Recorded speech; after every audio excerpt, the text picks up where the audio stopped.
The letter trembled in Lena Harlow's work-worn hands, each word a hammer blow against the fragile hope she had been clinging to since they buried her father 3 weeks ago.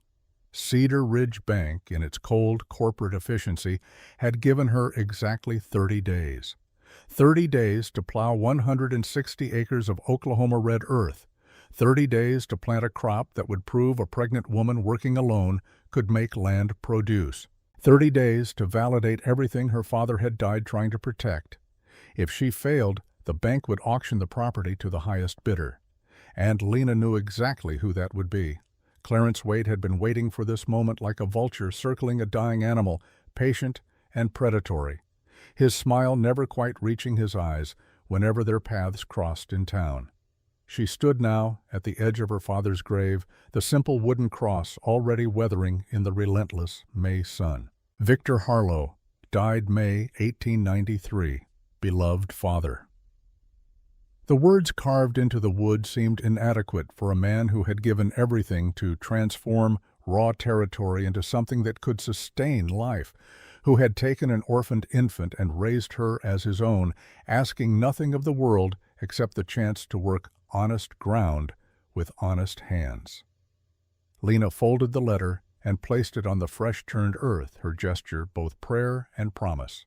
The wind caught the edge of the paper, making it flutter like something alive trying to escape.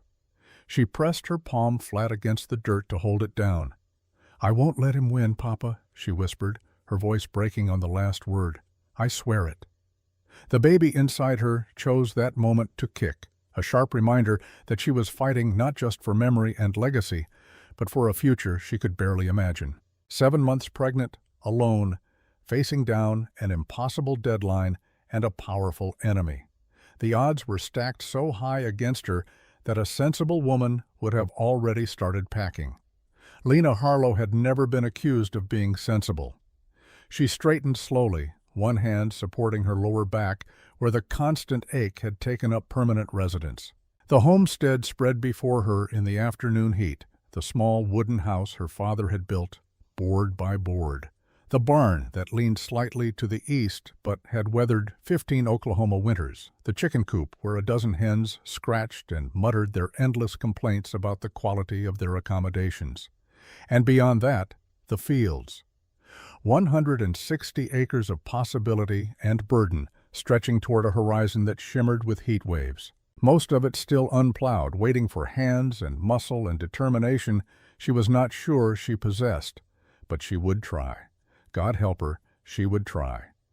3 weeks earlier, the trying had begun with a scream she did not remember making. Lena had found her father in the east field, tangled in the harness of the plow, his body broken by the massive draft horse that had spooked at something, some shadow or sound or memory of wildness that civilized service could not quite erase. The animal had bolted, dragging Victor and the ancient iron plow across rocky ground until the harness finally broke and the horse thundered away, leaving destruction in its wake.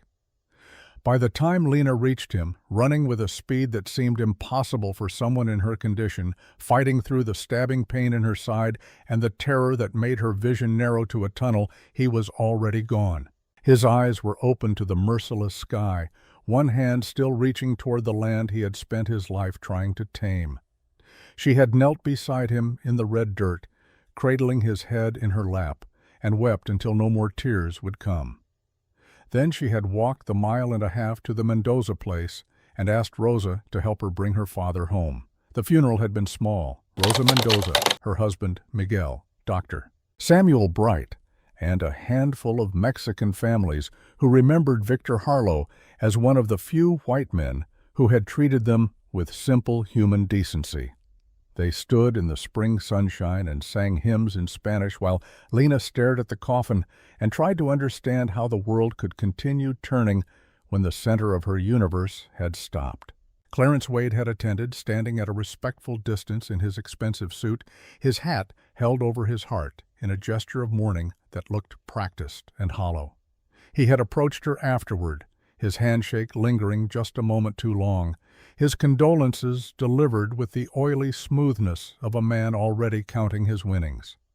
"Your father was a complicated man, Miss Harlow," he had said. his pale eyes assessing her condition with an expression she could not quite read. "If you find yourself struggling with the burden of this property, I want you to know I'm prepared to make a generous offer, enough to start fresh somewhere more suitable for a woman in your circumstances." Lena had pulled her hand from his grip, fighting the urge to wipe it on her black mourning dress. "My father didn't die so I could sell his legacy to you, Mr. Wade." Something had flickered behind Clarence's polite mask, something cold and patient and utterly ruthless. "Your father took something from me once, Miss Harlow. I'm simply waiting to take it back." He had tipped his hat and walked away, leaving her with those words like a stone in her stomach. 2 weeks after the funeral, Lena had finally worked up the courage to visit Dr. Bright's office in Cedar Ridge. She had been telling herself that the changes in her body were simply stress, grief manifesting in physical form, nothing that rest and time would not cure. But when she could no longer button her skirts, and the exhaustion became so profound that climbing the porch steps left her breathless, denial became impossible. Dr. Samuel Bright was 70, if he was a day, with a shock of white hair and hands that shook slightly from age, but remained steady enough when they mattered. He had been delivering babies and setting bones in Oklahoma Territory since before it had a proper name, and his eyes held the kind of weary compassion that came from seeing every variation of human suffering and joy. He had examined her with professional efficiency, his face carefully neutral, before sitting down across from her with a heavy sigh. "You're about 6 months along, Lena. Maybe closer to 7. When was your last monthly?" The room had tilted sideways. 6 months? 7. Which meant the baby had been conceived before Thomas left, during those brief weeks when Lena had allowed herself to believe that maybe, just maybe, she had found someone who would stay. Thomas Birch had been a cowboy drifter, 25 years old with an easy smile and restless feet. He had hired on at the Harlow place for spring planting, working alongside Victor with a competence that earned grudging respect. He had courted Lena with wildflowers picked from the roadside and stories about places he had been, dreams he carried like loose change in his pockets. She had known better than to trust those dreams. Her father had warned her, gently but firmly, that men like Thomas did not put down roots, that the horizon always called louder than any woman's voice. But she had been lonely, and he had been kind, and for a few stolen weeks she had let herself imagine a different future. Then Thomas had left to find work in the Texas Panhandle, promising to return before winter with enough money saved to start something real. That had been 4 months ago. The letters she sent to the last address he gave her came back unopened, marked undeliverable. She did not know if he was dead or simply gone, and she was not sure which possibility hurt more. Dr. Bright had waited patiently while these memories crashed over her, then handed her a handkerchief when the tears finally came. "Does anyone else know?" he asked quietly. Lena shook her head, pressing the fabric against her eyes. "I didn't know. I thought it was just grief, making me sick. I thought the weight was from not being able to eat properly." "And the father?" "Gone. Maybe dead. I don't know." The doctor had been quiet for a long moment, his fingers steepled beneath his chin. "Lena, I'm going to speak plainly because you deserve honesty. Carrying a child to term while working a homestead alone is dangerous. Add in the stress you're under, the physical labor required, and you're looking at real risk, to yourself and the baby." "What are you suggesting?" "That you consider your options. You have family elsewhere?" "No one. My father was all I had." "Friends who might take you in until the birth?" Lena had thought of Rosa Mendoza, who had held her hand during the funeral and whispered comfort in Spanish, but the Mendoza family had 6 children of their own and barely enough land to sustain them. She would not add to their burden. "I can manage," she said, hearing the hollow bravado in her own voice. Dr. Bright had leaned forward, his expression gentle but firm. "Lena, pride is a luxury you cannot afford right now. If you try to work that land alone in your condition, you're going to hurt yourself, or worse." She had left his office with a tonic for the morning sickness and advice she had no intention of following. What choice did she have? The land needed working. The bank needed proof of productivity. Her child needed a future, and the only future Lena could offer was the one her father had built from Oklahoma dirt and immigrant determination. For the next week, she had tried to maintain the impossible, rising before dawn to feed the chickens and milk the cow, spending hours behind the old plow with their remaining draft horse, pushing her body past reasonable limits while the baby grew heavier and the work grew harder. She made it through 7 acres before her body began sending distress signals she could no longer ignore. Cramping in her abdomen, dizziness that came in waves, a persistent ache in her lower back that sometimes flared into something sharper, more urgent, more frightening. On the 8th day, she collapsed. The sun had been merciless that morning, climbing into a cloudless sky and baking the earth until it cracked. Lena had been 3 hours into plowing when the world started to blur at the edges, sounds becoming muffled and distant. She tried to call out to the horse, tried to pull back on the reins, but her hands would not obey.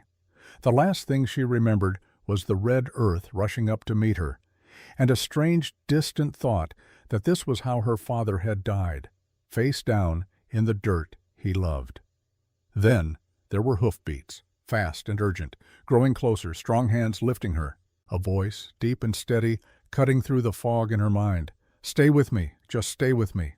The rocking motion of a horse moving at speed, heat and dust, and the smell of leather. She tried to open her eyes, but the light was too bright, too sharp. Tried to speak, but her throat was desert dry. "Almost there. You're going to be fine." She did not know that voice, did not recognize the arms that held her so carefully, as if she were something precious and breakable. The confusion was almost worse than the pain. When consciousness finally returned fully, she found herself lying on a leather couch in a room she did not recognize. Dark wood paneling, hunting trophies mounted on the walls, the scent of tobacco and old books, a man she had never seen before standing by the window, his back to her, shoulders tense beneath a work shirt that had seen better days. Lena tried to sit up and immediately regretted it. The room spun violently, her stomach lurching in protest. The man turned at the sound of her movement, crossing the room in 3 long strides. "Easy. Don't try to stand yet. The doctor's on his way." He was tall, she noticed, even from her horizontal position, probably 40 or close to it, with dark hair showing the first silver threads at the temples and eyes the color of winter sky. His face was weathered in the way of men who spent their lives outdoors, lines carved deep around his mouth and across his forehead. There was something solid about him, something that suggested he did not move unless he meant to, and did not speak unless he had something worth saying. "Who are you?" Lena managed, her voice coming out rougher than intended. "Cade Thornton. I own the ranch north of your property." The name meant nothing to her. Victor had kept to himself, had not socialized much with neighboring landowners. But there was something in the way this man looked at her, a kind of careful assessment that made her suddenly aware of her condition, her disheveled state, the vulnerability of her situation. "What happened?" she asked. "I saw you collapse in your field. Brought you here because it was closer than town. Dr. Bright should arrive any minute." "You were watching me?" Something flickered in those winter sky eyes. Not quite guilt, but acknowledgement of an intrusion. "I've been keeping an eye on your place since your father passed, making sure you were managing." The presumption of it sparked anger through Lena's confusion and fear. "I don't need a keeper, Mr. Thornton." "No," he agreed quietly. "But you might need a doctor, and you definitely needed someone to catch you before you cracked your skull on a plow blade." The truth of that deflated her righteous indignation. She closed her eyes, one hand moving instinctively to her abdomen. The baby shifted restlessly, and she felt a flood of relief so intense it brought fresh tears. "Is the baby all right?" she whispered. "I don't know. That's why I sent for Dr. Bright." They waited in uncomfortable silence, Lena studying the ceiling, while Cade Thornton returned to his position by the window, a careful distance maintained, as if he understood that proximity would only increase her unease. When Dr. Bright finally arrived, bustling into the room with his medical bag and a disapproving scowl, Lena had never been so grateful to see a familiar face. The examination was thorough and mortifying, conducted in a bedroom upstairs while Cade Thornton waited below. Rosa Mendoza appeared at some point, summoned by some invisible network of communication, and held Lena's hand while the doctor pressed and prodded and listened with his stethoscope. "Finally, Doctor." Bright straightened, his expression grave but not catastrophic. "The baby's heartbeat is strong. But Lena, you've pushed yourself into early labor. The contractions have stopped for now. But if you keep working like you have been, you'll deliver that child months too soon. And neither of you will survive it." The words landed like stones in still water, ripples of implication spreading outward. "What do I need to do?" Lena asked, though she already knew the answer and dreaded it. "Complete bed rest. No work, no lifting, no stress. You need to stay off your feet for at least 2 weeks, preferably longer." "That's impossible. I have 30 days to plow and plant, or the bank takes my land." Dr. Bright exchanged a look with Rosa, who shook her head sadly. "The land won't matter if you're dead, mija. I can't just lie in bed while everything my father built gets auctioned off to Clarence Wade." Lena's voice cracked on the banker's name, frustration and fear making her want to scream. "Then accept help when it's offered," Rosa said gently, smoothing the hair back from Lena's forehead with maternal tenderness. "What help? I don't have money to hire anyone. I can barely afford to feed myself, let alone pay workers." "Mr. Thornton has already offered his men," Dr. Bright said quietly. "He's willing to finish plowing your fields and get the crops planted. No charge." Lena stared at him, searching for the angle, the hidden cost. Men like Cade Thornton, men with resources and land and power, did not simply give away labor out of charitable impulse. There was always a price, always strings attached, that you did not see until you were already tangled in them. "Why?" she demanded. "Why would he do that?" Rosa and Dr. Bright exchanged another look, this one longer, weighted with knowledge they were deciding whether to share. Finally, the doctor sat down on the edge of the bed, his ancient joints creaking in protest. "Lena, do you know anything about the Prairie Fire of 1873? She shook her head slowly, unease growing in her chest. "There was a massive wildfire that year, swept through this whole region, killed dozens of people, burned thousands of acres. Your father was working for one of the big ranches at the time, and when the fire came through, he ran into the flames to save people who were trapped." Lena had heard this story before, or parts of it. Victor had never spoken much about his own heroism, but Rosa had mentioned it once or twice, pride evident in her voice. "One of the people he saved that day," Dr. Bright continued, his voice gentle, "was a young pregnant woman named Margaret Thornton, Cade's wife." The revelation hit Lena like a physical blow. The room seemed to contract around her, the air growing thin. My father saved his wife? Carried her out of a burning building while the roof was collapsing. Margaret was 7 months pregnant at the time, unconscious from smoke inhalation. The doctors weren't sure if the baby would survive, but your father's quick action gave them both a chance. "Did the baby live?" Lena asked, though something in Dr. Bright's expression already suggested the answer. "No. Margaret miscarried 2 months later, the trauma from the fire," the doctor said, "and Margaret herself died 5 years ago from complications of illness. Cade never remarried, never had children." The pieces were falling into place now, creating a picture Lena was not sure she wanted to see. "So he feels he owes my father a debt. A debt he can never fully repay," Dr. Bright agreed.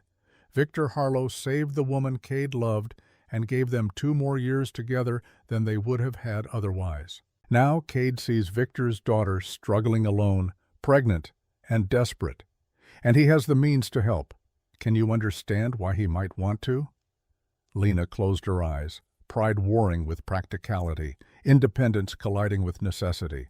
She had spent her entire life watching her father work himself to exhaustion, had seen how the weight of obligation could crush a person's spirit. The thought of owing anyone anything, especially a stranger with his own complicated history of loss, made her want to refuse on principle alone. But there was a child to consider now, a future that extended beyond her own stubborn need to prove she could manage without help. "How much would this cost me?" she asked finally, opening her eyes to meet Dr. Bright's compassionate gaze. "Today? $12 for my services, the pregnancy care moving forward. We can work out payment terms." "And Mr. Thornton's labor?" "He says no charge. Consider it settled business between him and your father." Lena was quiet for a long moment, her hand resting on her abdomen, where the baby had finally settled into stillness. She thought about Victor Harlow running into flames, about the split-second decision to risk everything for a stranger. Her father had never asked for recognition or reward for that act of courage. He had simply done what needed doing because it was right. Maybe accepting help was not weakness. Maybe it was its own kind of courage. "All right," she whispered. "Tell Mr. Thornton I accept his offer." Relief washed over Dr. Bright's weathered features. "Good. You'll stay here at the ranch for the next 2 weeks while you recover. Rosa will make sure you follow orders. I can't impose on Mr. Thornton's hospitality for 2 weeks." "You can and you will," Rosa said firmly, her tone brooking no argument. "Cade has more empty rooms than he knows what to do with, and I could use the company. It's settled, mija." Before Lena could formulate another protest, there was a knock at the door and Cade Thornton entered, his hat in his hands, his expression carefully neutral. "How is she?" he asked Dr. Bright, as if Lena were not right there, conscious and listening. "She'll be fine if she follows orders and stays off her feet. I've explained the situation. She's agreed to accept your help." Cade's eyes shifted to Lena, and she saw something complicated move through them.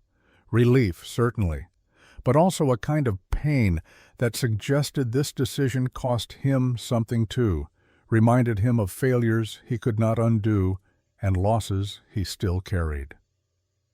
"Thank you," Lena said quietly, forcing the words past her pride, "for bringing me here, for offering your men, for whatever debt you think you owe my father."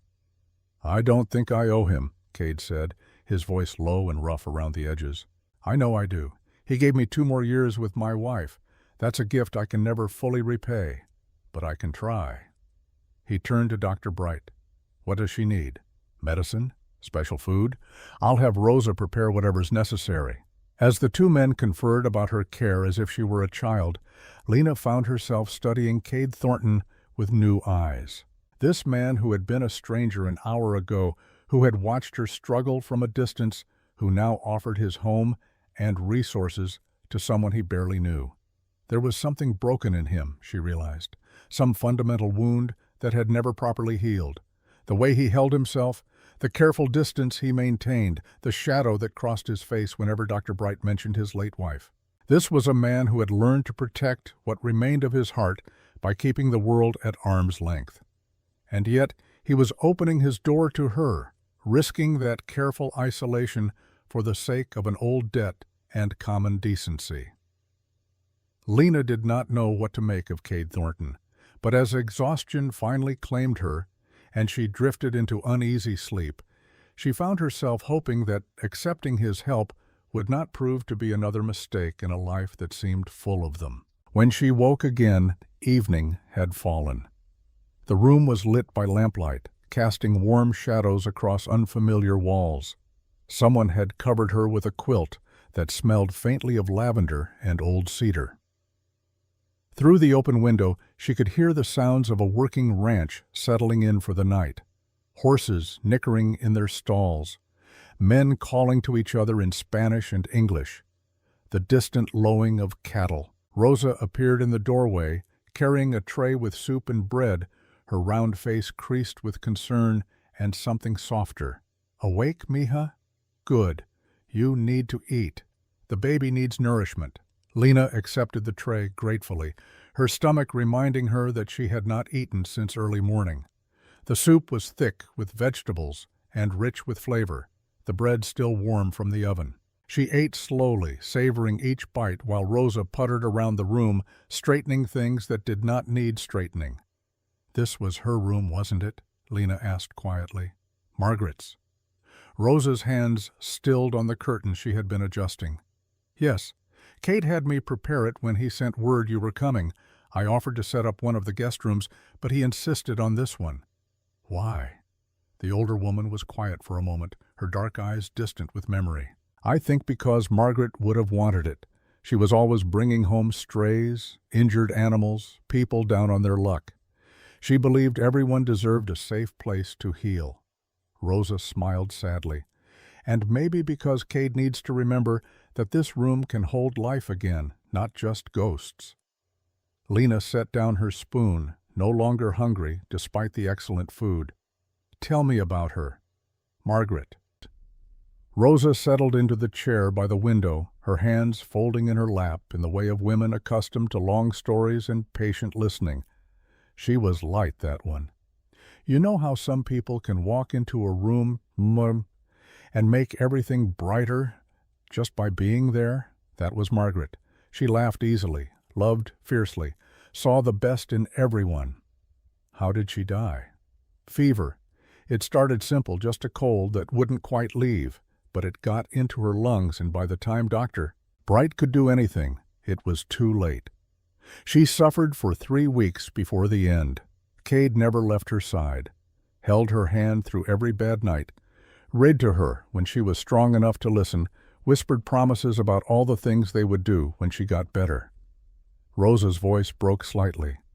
He knew she wouldn't get better, but he promised anyway. Lena felt tears prick her eyes, grief for people she had never known mixing with her own fresh loss. How long ago?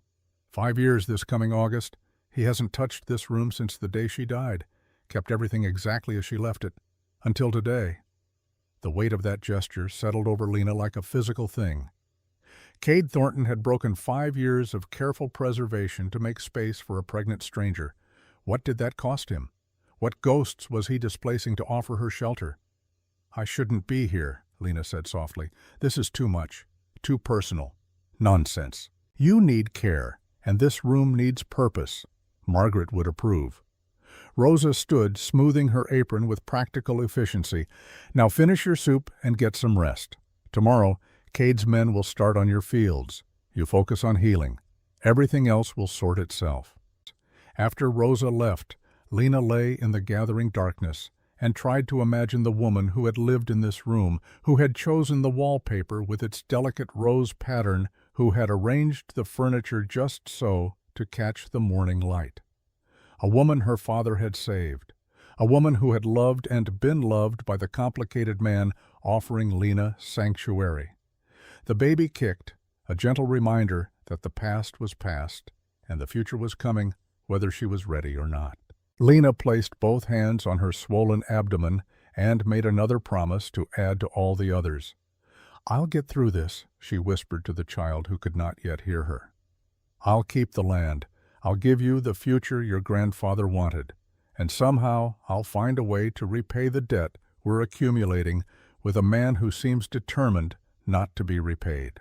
Outside her window she could see lights in what must be Cade's study, a lone figure moving back and forth behind the curtains. Was he thinking about Margaret? About the room he had finally allowed someone else to occupy? About the pregnant woman sleeping in his dead wife's bed? Lena did not know.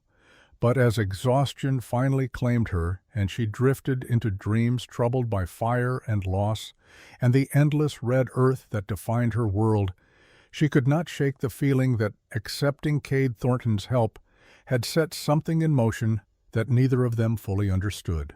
Outside, the Oklahoma night sang its ancient song of wind and stars and land that remembered everything, forgot nothing, and waited patiently to see what desperate humans would do when survival required more than pride could offer. 8 days had passed since Lena Harlow collapsed in her field, and in that time the world had shifted in ways both profound and subtle. She woke each morning in Margaret Thornton's room to the sound of men working her land, the rhythmic calls and responses of Cade's crew creating a soundtrack of industry and purpose. Through her window she could watch the progress they made, acres of red earth turned and prepared, furrows straight as rifle shots stretching toward the horizon. Rosa had proven herself a benevolent tyrant when it came to enforcing Dr. Bright's orders. 3 times Lena had tried to venture downstairs to help with cooking or cleaning, some useful occupation to justify her presence in this house. 3 times Rosa had physically blocked her path, hands on ample hips, scolding in rapid Spanish that needed no translation. El doctor says rest, so you rest, mija. The work will still be there when you're strong enough. Right now, your only job is growing that baby. So Lena rested, though rest felt like torture for someone accustomed to dawn until dusk labor. She sat in the chair by the window and watched Cade's ranch operate with the smooth efficiency of a well-tuned machine. She read books from Margaret's collection, discovering a woman who loved poetry and philosophy in equal measure. She listened to Rosa's stories about the early days of the territory, when Oklahoma was still wild enough that survival required more courage than most people possessed. And she tried not to think about the calendar, about the days ticking away toward the bank's deadline like a clock counting down to execution. On the evening of the 8th day, Cade knocked softly on her door just as the sun was painting the western sky in shades of amber and rose. Lena had been dozing, the book of Wordsworth poems open on her lap, when his voice pulled her back to wakefulness. "Miss Harlow, may I come in?" She straightened quickly, suddenly conscious of her disheveled appearance, her unbound hair falling loose around her shoulders. "Yes, of course." He entered with the careful movements of a large man trying not to take up too much space, hat in hand as always, his eyes not quite meeting hers. In the week she had spent under his roof, Lena had seen Cade Thornton exactly 4 times. He took his meals alone in his study. He left before dawn and returned after dark. When their paths did cross in the hallway or on the porch, he nodded politely and moved on, maintaining a distance that felt almost deliberate in its consistency. Now, standing in the amber light of late afternoon, he looked tired in a way that went beyond physical exhaustion. There were new lines around his eyes, and his jaw carried the shadow of a beard he had not bothered to shave. "How are you feeling?" he asked, the question formal, almost stilted. "Better? Stronger, doctor. Bright says another week of rest, and I should be able to return home." She hesitated, then added, "I want to thank you again for everything you've done. Your men have worked my fields with more care than I could have managed alone. I'm grateful." Cade nodded, but his expression remained troubled. He moved to the window, looking out at the land his crew had transformed. "They've finished plowing all 160 acres, started planting yesterday. Wheat and corn mostly, with some sorghum on the rocky sections. If the weather holds, you should have a decent harvest come fall." "That's wonderful news." Lena waited, sensing there was more, something heavier he had come here to say. He turned to face her, and she saw genuine anguish in his winter sky eyes. "Lena, there's been a development. I need to tell you something, and I need you to stay calm when you hear it." Fear spiked through her chest. "What's happened? Is it the baby?" "No, nothing like that. It's about your land, about Clarence Wade." The name alone was enough to make her stomach clench. "What about him?" Cade pulled a folded document from his jacket pocket, his movements slow and reluctant. "He came to see me 3 days ago. Brought this with him. I've been trying to verify its authenticity, but my lawyer confirmed it this morning. I'm sorry, Lena. I'm so sorry." He handed her the paper, and she unfolded it with trembling hands. The legal language was dense and confusing, but certain phrases leaped out with brutal clarity. Promissory note, $300. Victor Harlow, debtor. Clarence Wade, creditor. Payment due upon death of borrower, with 10% annual interest compounded. The date on the note was June 15, 1883, 10 years ago. Lena read it twice, then a third time, her mind refusing to accept what her eyes were seeing. My father borrowed money from Clarence Wade? According to this document, yes. $300 to purchase seed and equipment after a bad harvest year. The note specifies payment due upon his death, with interest accumulating until then. She did the mathematics quickly, her father's training in practical numbers serving her even through the panic. $300 at 10% interest over 10 years, compounded annually. The total would be staggering, Far more than she could ever hope to pay. How much does he claim I owe?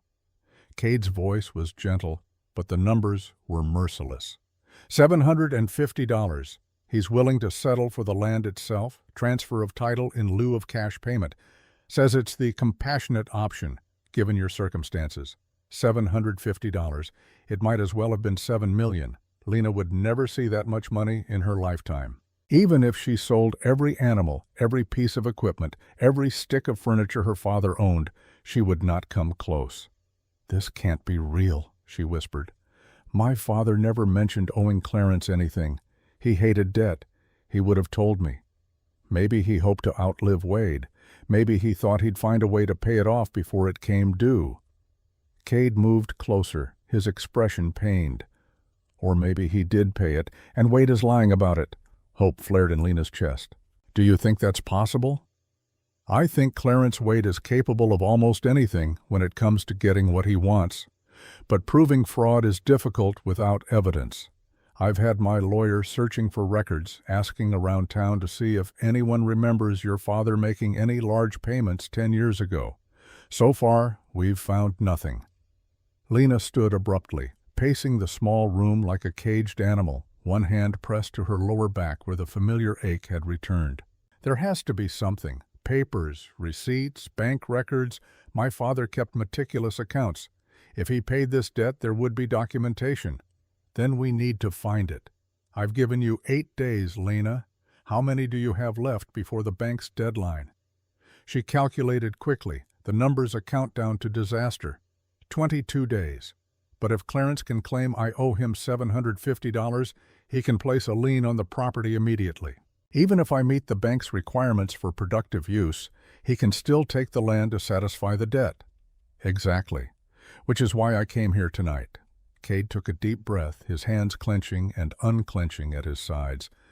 "There's a way to stop him. It's not perfect, and it requires you to trust me in a way you probably shouldn't. But it would work." "What way?" He met her eyes directly for the first time since entering the room, and what she saw there was determination mixed with something that looked almost like fear. "Marry me." The words hung in the air between them, absurd and impossible. Lena actually laughed, a sharp bark of sound with no humor in it.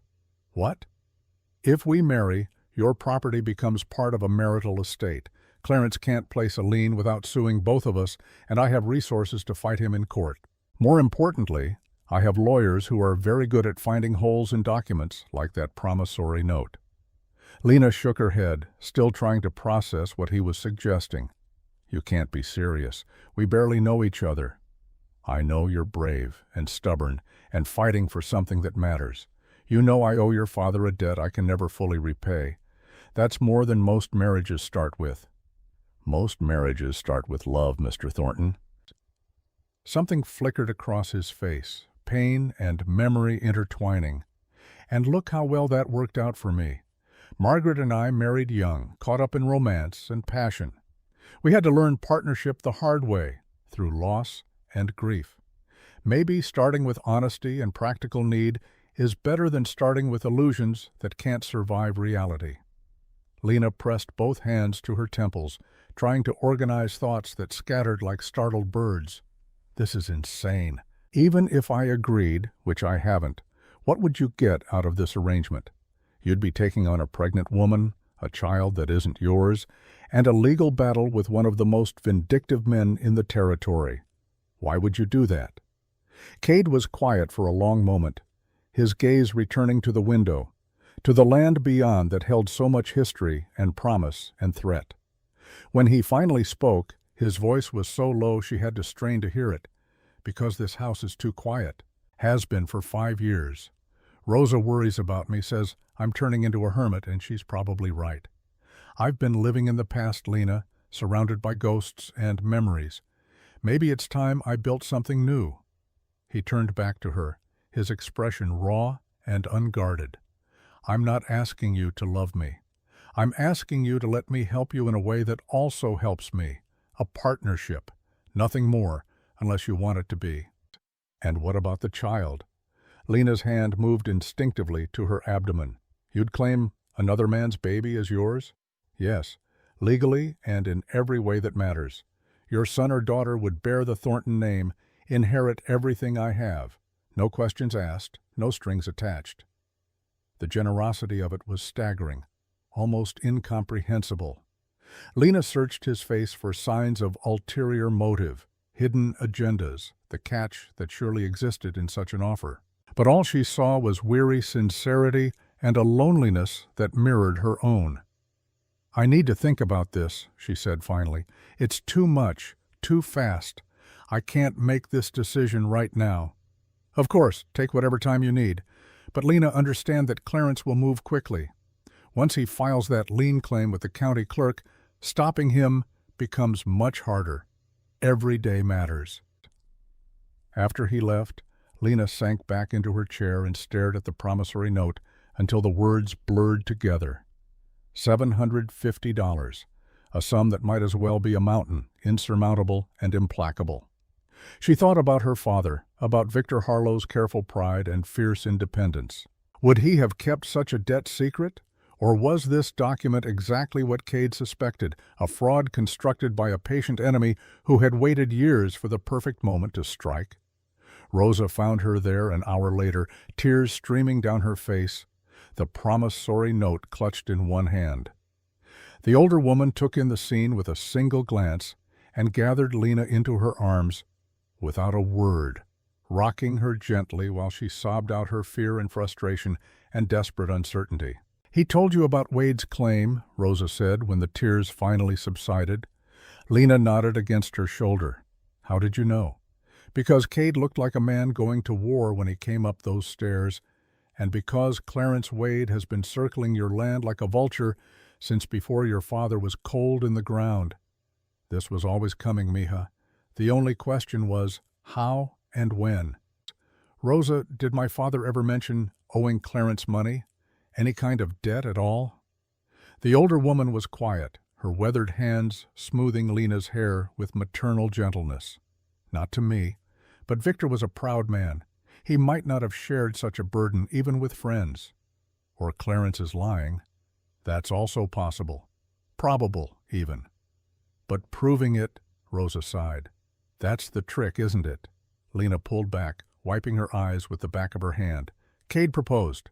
Asked me to marry him to protect the land." If Rosa was surprised, she hid it well. "And what did you say?" "That I needed to think, that it was too much, too fast, that I can't possibly accept such an enormous sacrifice from someone who doesn't even love me." Rosa's dark eyes studied her with an intensity that made Lena want to look away. "And is that the only reason? That he doesn't love you? What other reason would there be? Perhaps that you don't love him either, but you're starting to feel something that scares you. Perhaps that accepting his help means admitting you can't do everything alone. Perhaps that marrying Cade Thornton would mean letting go of the last piece of independence you have left." The accuracy of Rosa's observation struck Lena like a physical blow.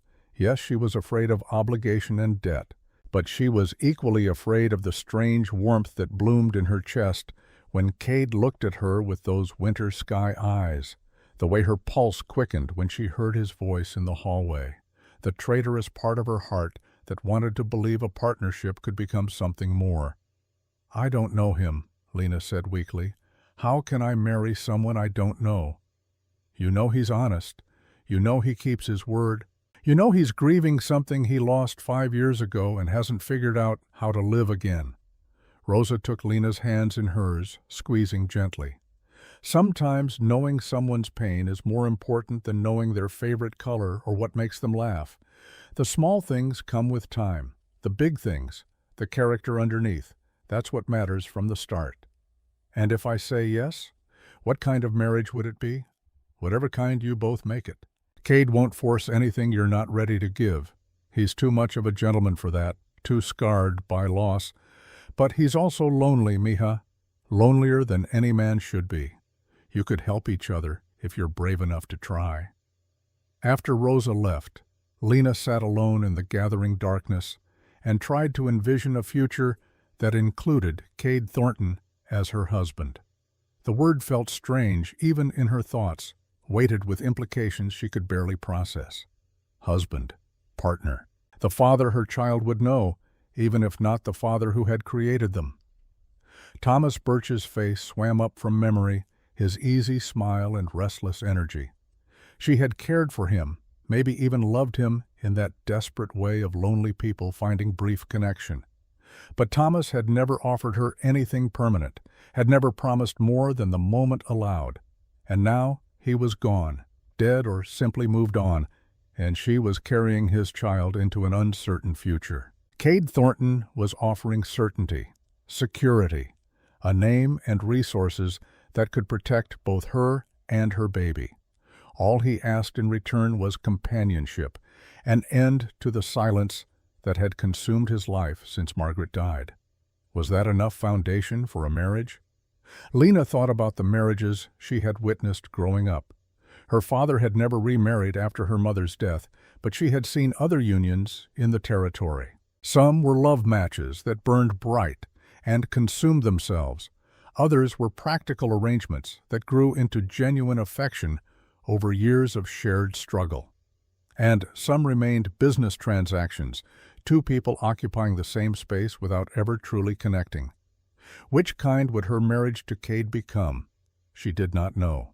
But as she prepared for bed that night, washing her face in the porcelain basin that had once belonged to Margaret, wearing a nightgown Rosa had altered to fit her expanding figure, Lena found herself thinking about courage and what forms it could take. Running into burning buildings to save strangers was one kind of courage. Her father had possessed that in abundance. But maybe accepting help when you desperately needed it, trusting someone you barely knew with your future and your child's future, choosing vulnerability over the illusion of self-sufficiency, maybe that was courage too. The next morning, Lena woke with her decision made.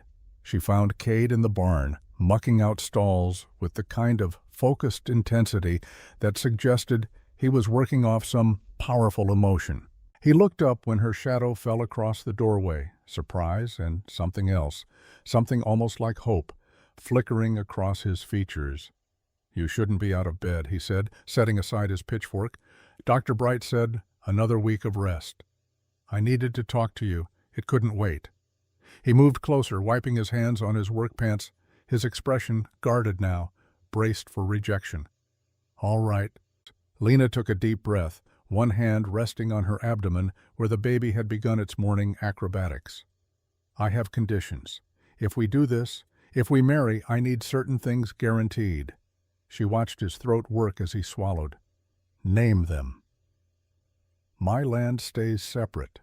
When this is over, when Clarence is defeated or gives up or dies, I want my property to remain mine. My son or daughter inherits what my father built, not your holdings." "Agreed. I'll have the papers drawn up to ensure it's legally protected." "And we maintain separate bedrooms.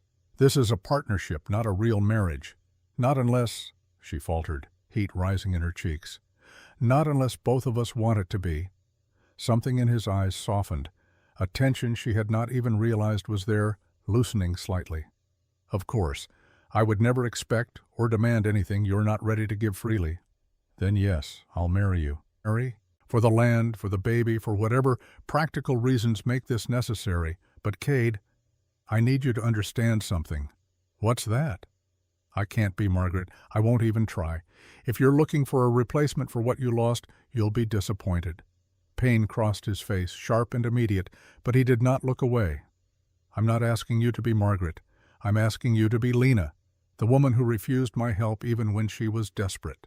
The woman who would rather collapse in a field than admit she needed assistance. The woman brave enough to raise a child alone in a territory that eats the weak alive." He paused, then added quietly, "I don't want a ghost, Lena. I want a partner, someone real, someone who can help me remember how to be alive instead of just surviving." The raw honesty in his words took her breath away.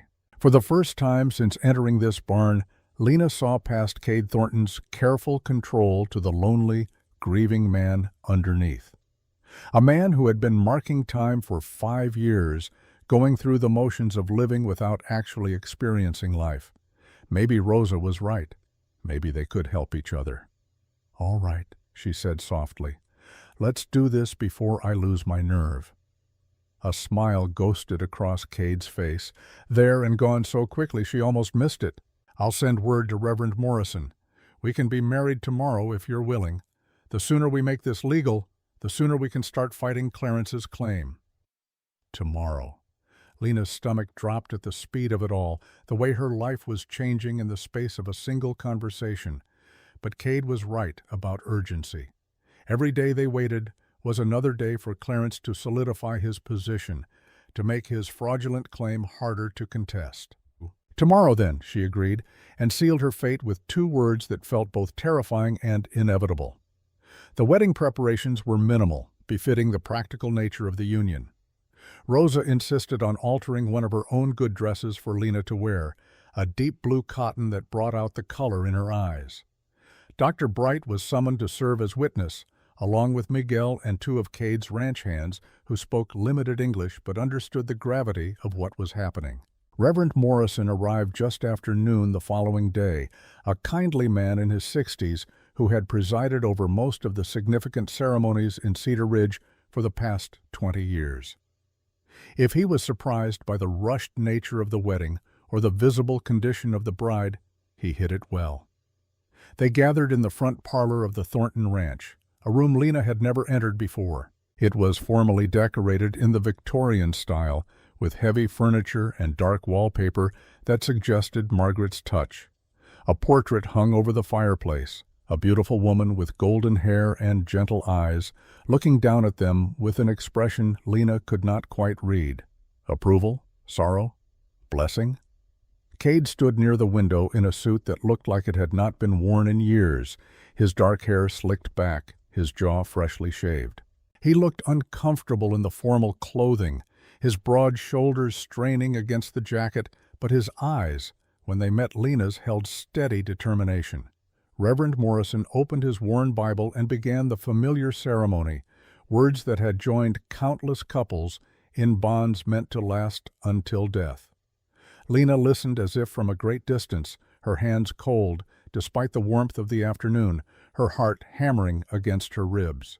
"Do you, Cade Thornton, take Lena Harlow to be your lawfully wedded wife, to have and to hold from this day forward for better or worse, for richer or poorer, in sickness and in health, until death do you part?"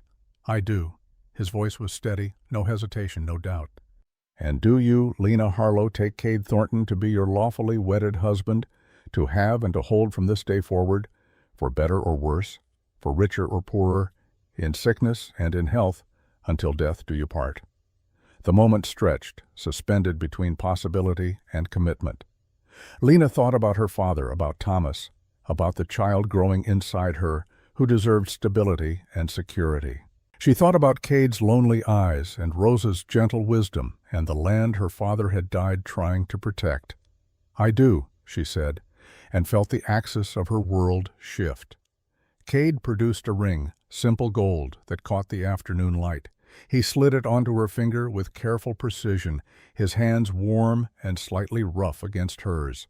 The metal felt foreign, a weight she would have to grow accustomed to. "By the power vested in me by the Oklahoma Territory, I now pronounce you husband and wife. Cade, you may kiss your bride." Cade's eyes asked permission even as he leaned forward, giving her every opportunity to turn away. But Lena held still as his lips brushed hers, a kiss so gentle and brief it barely qualified as contact. Yet something sparked in that moment of connection, electricity jumping between two people who had just bound their futures together with words and promises they barely understood. When he pulled back, his expression was unreadable, but Lena thought she saw color rising in his cheeks. Rosa produced champagne she had been saving for a special occasion, and they toasted the new union with forced cheer, while Reverend Morrison beamed and Dr. Bright looked on with grandfatherly approval. The Mexican ranch hands clapped and called out blessings in Spanish, their enthusiasm genuine even if the circumstances were unusual.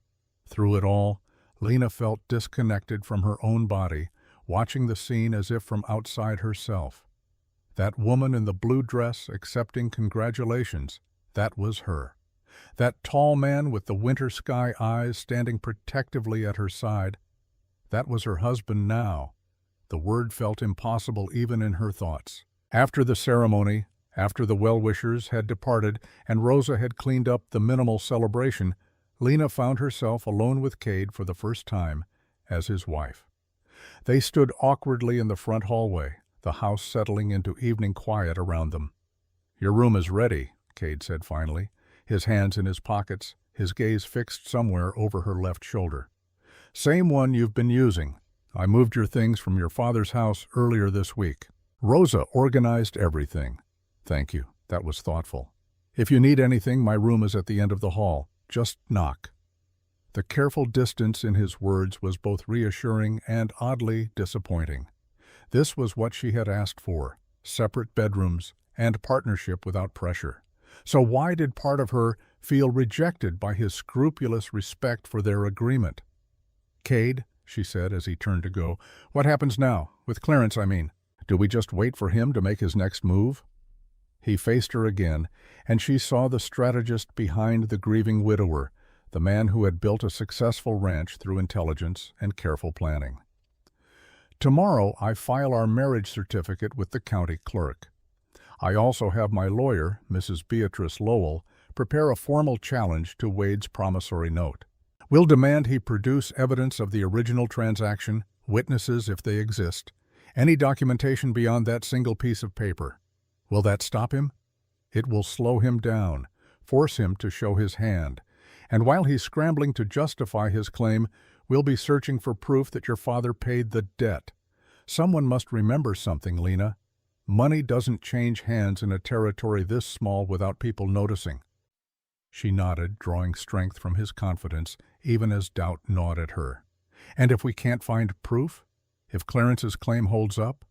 Cade's expression hardened, and for the first time Lena glimpsed the steel underneath his gentlemanly exterior. "Then we fight him in court with every resource I have. Drag it out until he spent more money on lawyers than the land is worth. Make him regret the day he decided to target Victor Harlow's daughter." The fierce protectiveness in his voice sent warmth spreading through her chest. This man who had been a stranger 2 weeks ago was now ready to go to war on her behalf, to spend his fortune and reputation defending land that was not even his. "Why?" she asked softly. "Why fight so hard for me?" Cade was quiet for a long moment, his eyes searching hers with an intensity that made her breath catch. "Because you remind me that there are still things worth fighting for. Because your father saved the woman I loved when I couldn't. Because—" He paused, seeming to weigh his next words carefully. "Because when I look at you, Lena, I see someone who refuses to give up no matter how impossible the odds. That kind of courage deserves protection, deserves partnership."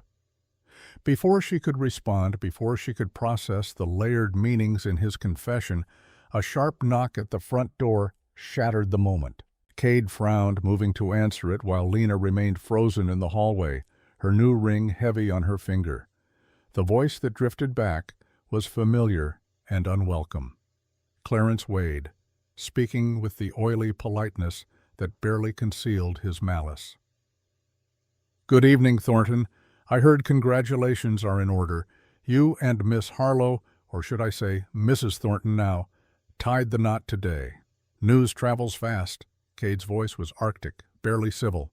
"In a territory this size, everything travels fast. I wanted to stop by and offer my best wishes, also to make sure you understood the situation regarding the promissory note." Lena moved closer, drawn by morbid curiosity and the need to face her enemy directly. Clarence stood on the porch in his expensive suit, his pale eyes gleaming with satisfaction that made her skin crawl. "We understand perfectly," Cade said. "My lawyer will be contesting your claim first thing Monday morning. I suggest you prepare to provide substantial evidence of this alleged debt." Clarence's smile never wavered. "Oh, I have evidence, more than enough to satisfy any court. But I'm not an unreasonable man, Thornton.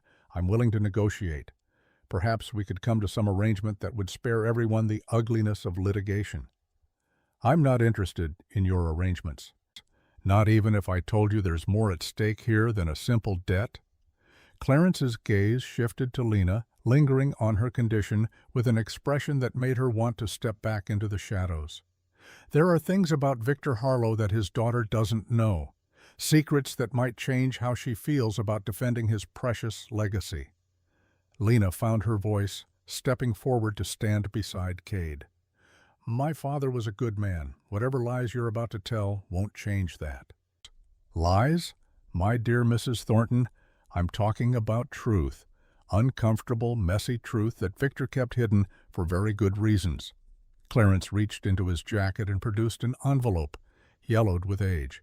But perhaps you should hear it from him directly. A letter he wrote to me in 1883, around the time he borrowed that $300. Makes for fascinating reading. He held out the envelope, and Lena took it with trembling hands despite every instinct, screaming not to trust anything this man offered. The handwriting on the outside was her father's. She recognized it immediately. Victor's careful script, each letter formed with the precision of someone who had learned to write later in life. I'll leave you to read that in private, Clarence said, his smile widening. We can discuss terms after you've had time to digest its contents. I think you'll find I'm being quite generous, all things considered. Good evening to you both. He tipped his hat and walked away, leaving Lena clutching the envelope like it might explode in her hands. Cade gently guided her back inside, closing the door against the gathering darkness. You don't have to read it. Whatever's in there, Clarence obviously wants you to see it, which means it's probably designed to hurt you. Then I need to know what ammunition he has. Lena broke the seal with fingers that would not stop shaking, unfolding paper that felt brittle with age. The letter was short, written in her father's careful hand, dated June 1883, as Clarence had claimed. Clarence, I am writing to acknowledge the loan of $300 you provided today. I understand the terms as we discussed them, payment due upon my death with 10% interest annually. I also understand and accept the additional condition that I never speak of the reason for this loan to my daughter or anyone else in the territory. Some secrets are better left buried. You have my word that what happened in 1873 will remain between us. Victor Harlow. Lena read it 3 times, her mind reeling. What happened in 1873? The year of the Prairie Fire. The year her mother died, giving birth to her. What does this mean? She whispered, looking up at Cade with eyes that burned with unshed tears. What happened in 1873 that my father felt he needed to keep secret? Cade's expression was grim, his jaw tight with barely controlled anger.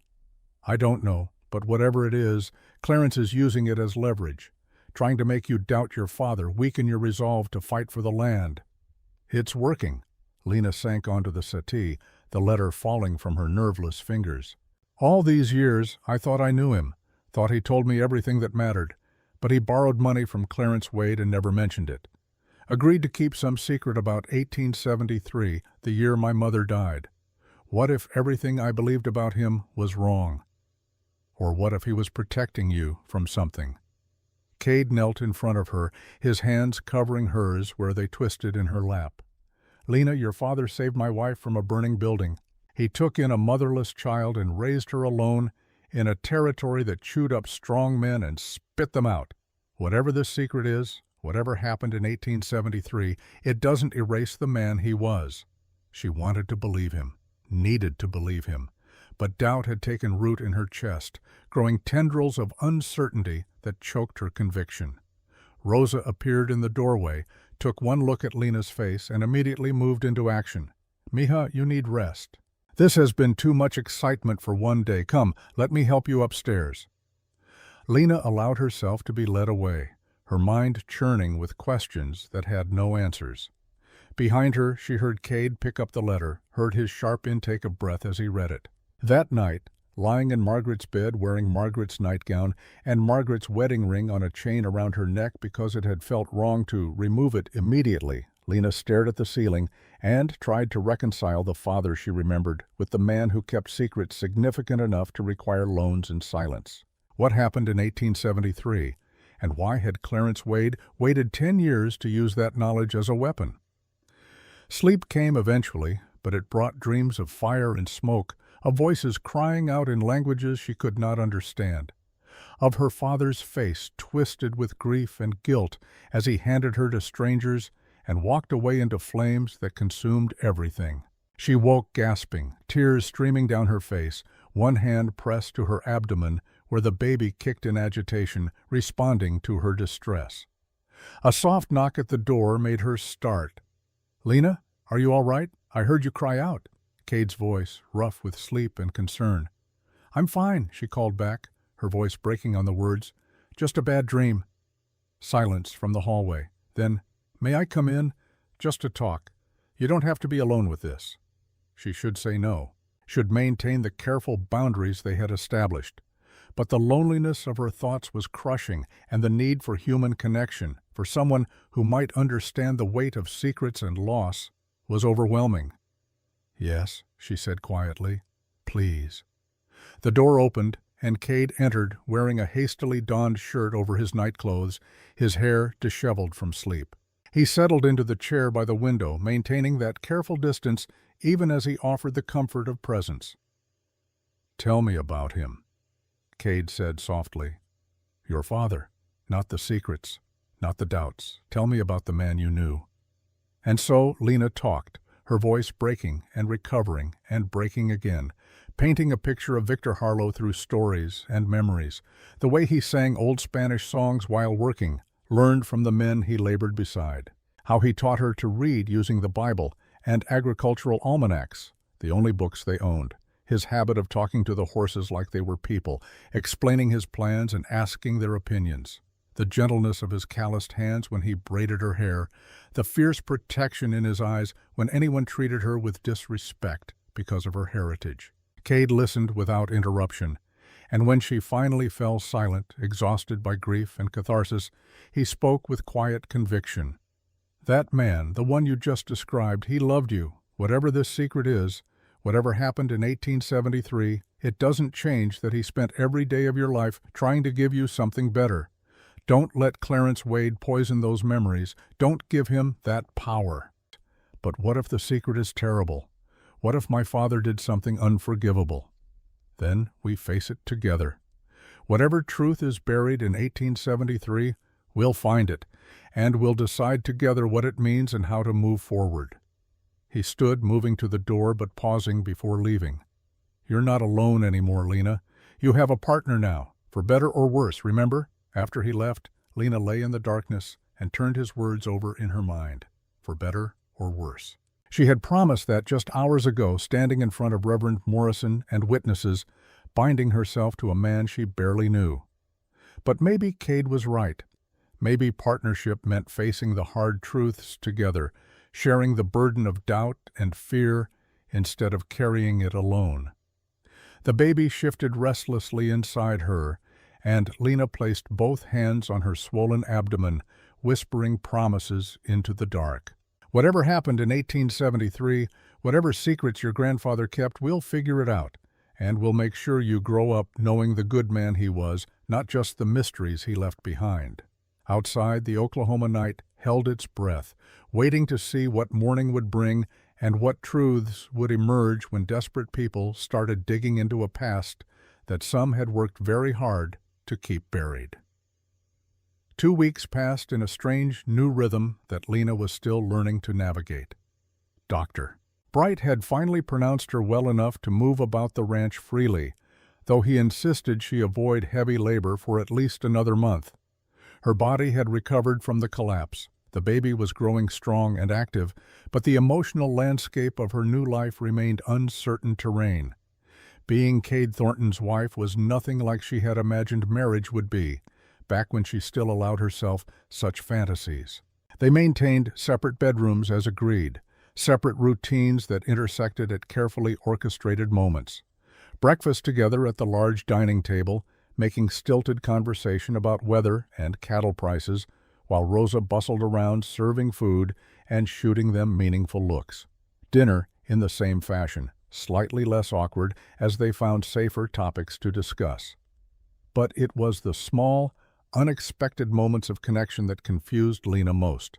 The way Cade's hand would steady her elbow when she navigated the stairs.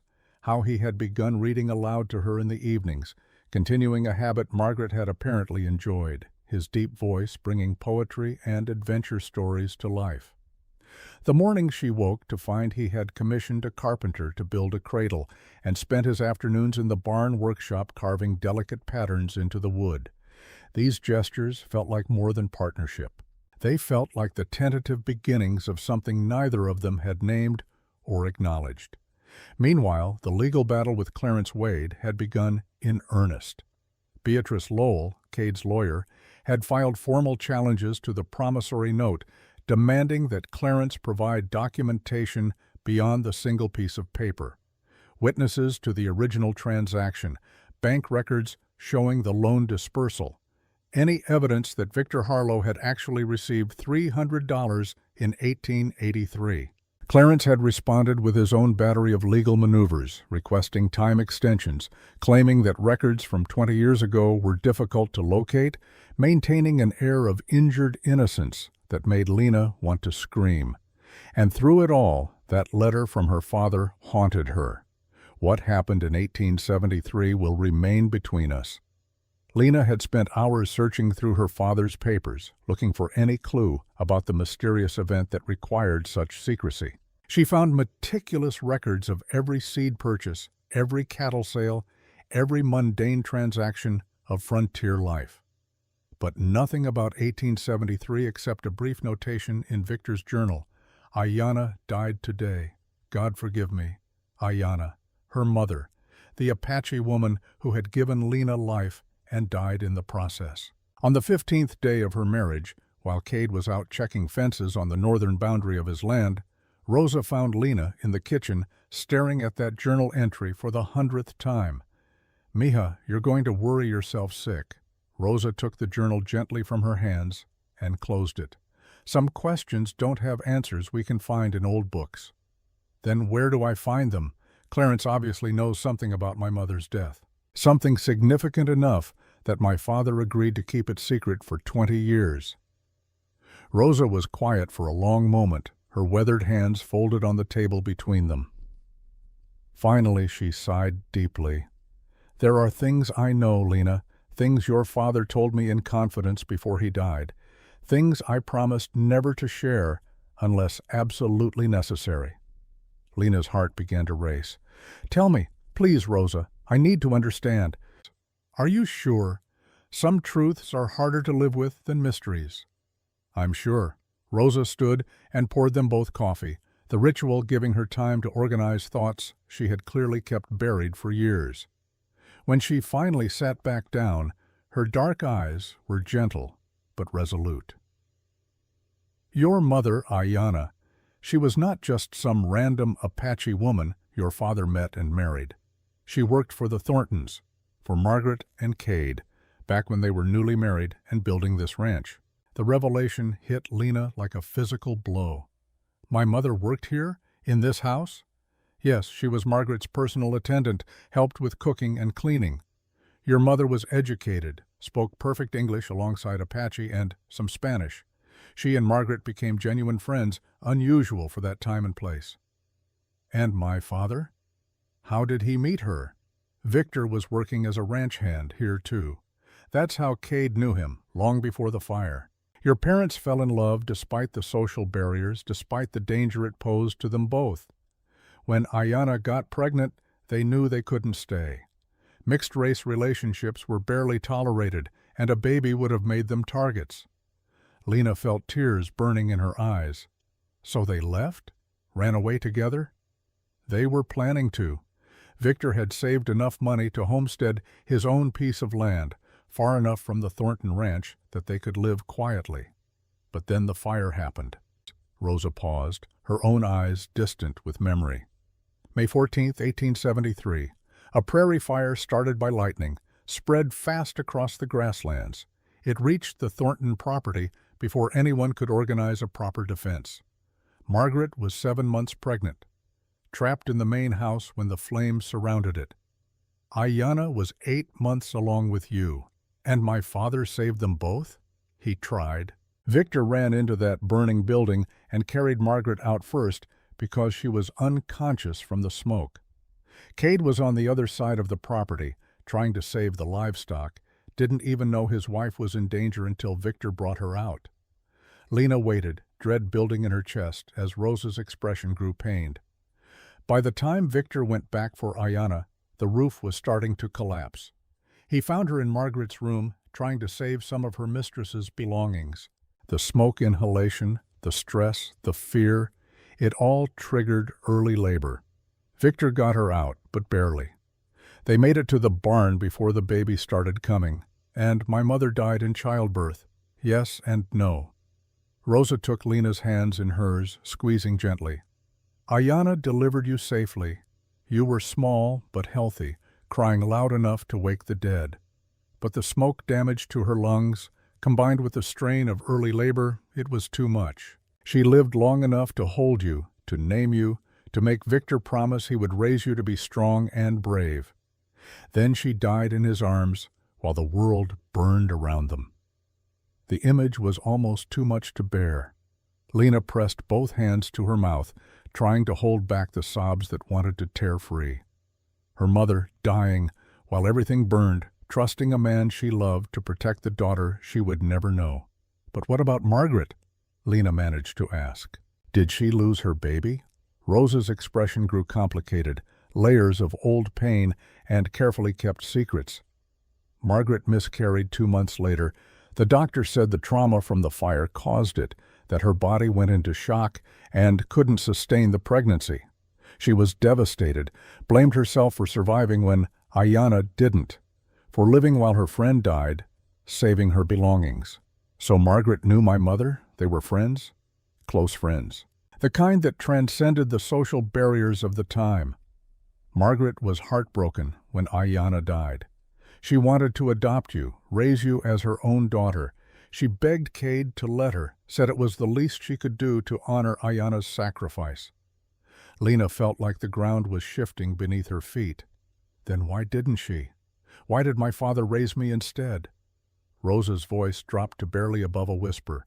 Because Clarence Wade threatened to destroy them all if they tried. The name sent ice through Lena's veins. What does Clarence have to do with this? Clarence owned the land adjacent to the Thornton Ranch back then. He saw what happened during the fire, saw Victor carry Margaret out, saw him go back for Ayanna. And Clarence, being the snake he is, he saw opportunity. Rosa's face hardened with disgust. He went to Cade 3 days after the fire and made his position clear. If the Thorntons tried to adopt a half-Apache baby, if they publicly claimed you as their own, Clarence would spread stories that Victor and Ayanna had been engaged in an illicit affair right under Cade and Margaret's noses, that Margaret's miscarriage was divine punishment for harboring sinners, that the Thorntons were race traitors who deserved social and economic ruin. That's monstrous. That's Clarence Wade. He's been a cancer in this territory for decades, using fear and prejudice as weapons. Rosa's grip tightened on Lena's hands. Cade and Margaret were young. They'd just lost a baby. Their ranch was still vulnerable. They couldn't risk the scandal Clarence threatened. So, they made an impossible choice. They let my father take me.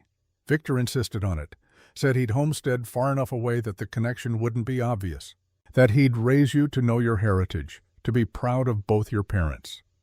Margaret gave him money, resources, everything he needed to make a fresh start. And Clarence, satisfied that he'd separated you from the Thorntons, loaned Victor $300 with that poisonous promissory note attached. The pieces were falling into place now, creating a picture both heartbreaking and enraging. Clarence wanted leverage, something to hold over my father forever. Exactly. And the secret clause in that loan, the one requiring Victor never speak of what happened in 1873, that was Clarence ensuring none of them could ever expose his blackmail without destroying their own reputations. Lena stood abruptly, pacing the kitchen with restless energy despite her condition. So my father paid Clarence $300 for the privilege of being blackmailed, and spent 20 years keeping that secret to protect the Thorntons, to protect me from the scandal Clarence threatened. That's why I'm telling you now, because you need to understand what kind of man Victor was and what kind of monster Clarence is. Your father wasn't hiding something shameful.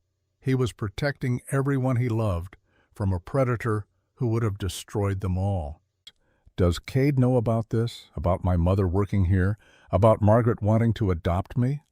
Rosa shook her head slowly. Margaret never told him the full story. She died 5 years ago, still carrying that guilt, still wishing she'd been brave enough to fight for you. Cade knows pieces, knows Margaret was friends with an Apache woman who died in the fire. But he doesn't know that woman was your mother, doesn't know you were the baby Margaret wanted to adopt. The weight of this knowledge was staggering.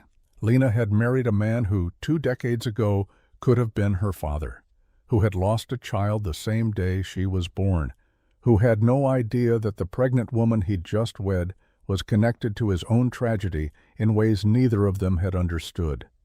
I have to tell him, Lena said. He deserves to know the truth. Are you sure? Once you tell him, everything changes. He'll see you differently, Lena. You won't just be the woman he married to protect. You'll be a living reminder of everything he lost.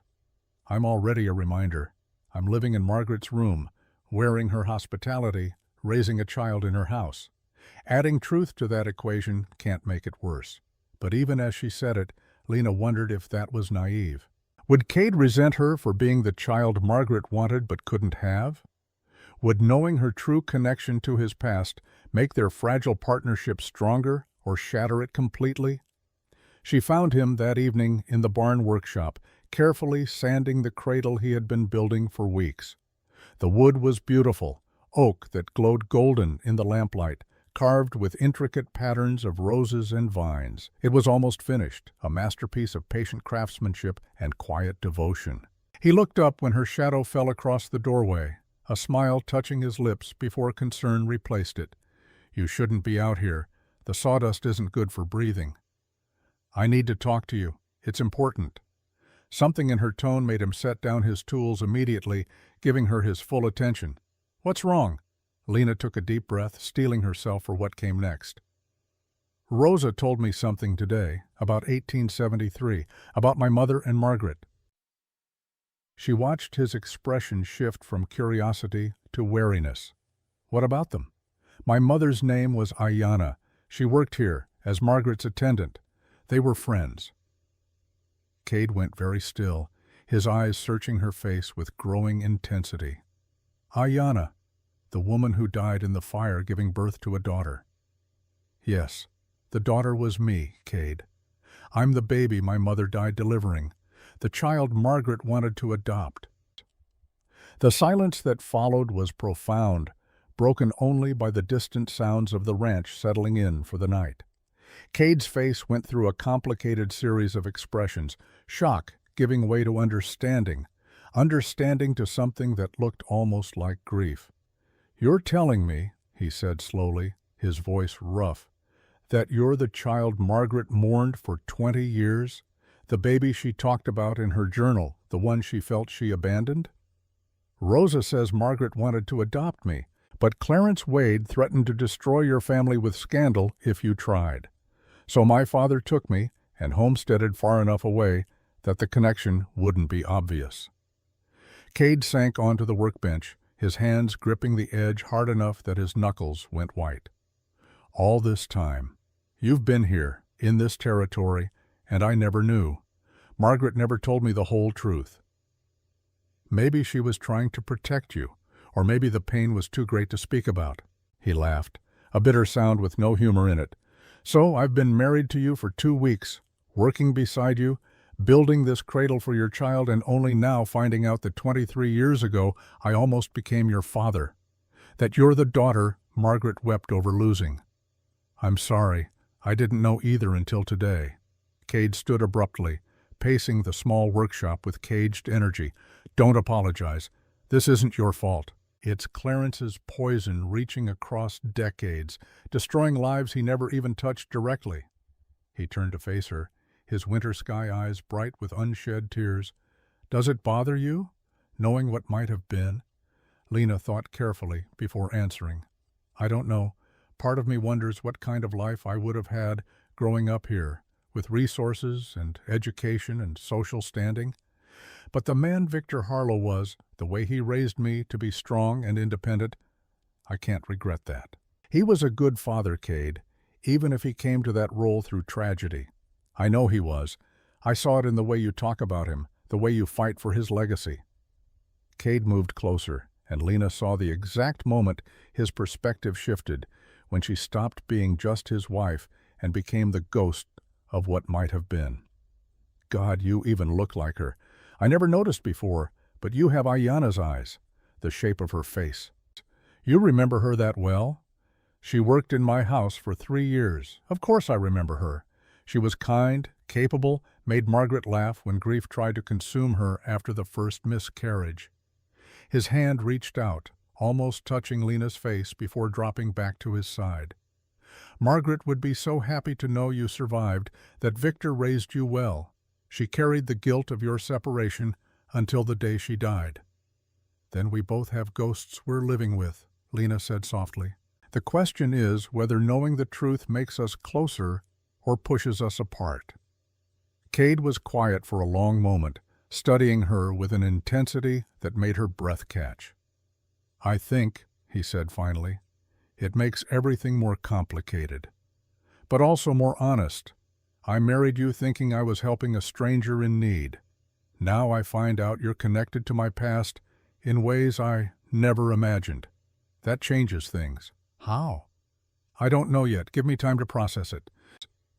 He turned back to the cradle, running his fingers along the carved roses. But Lena, understand this. Whatever history connects us, whatever might-have-beens haunt our marriage, you're not Margaret's replacement daughter. You're your own person. Victor's daughter, the woman brave enough to plow fields while pregnant.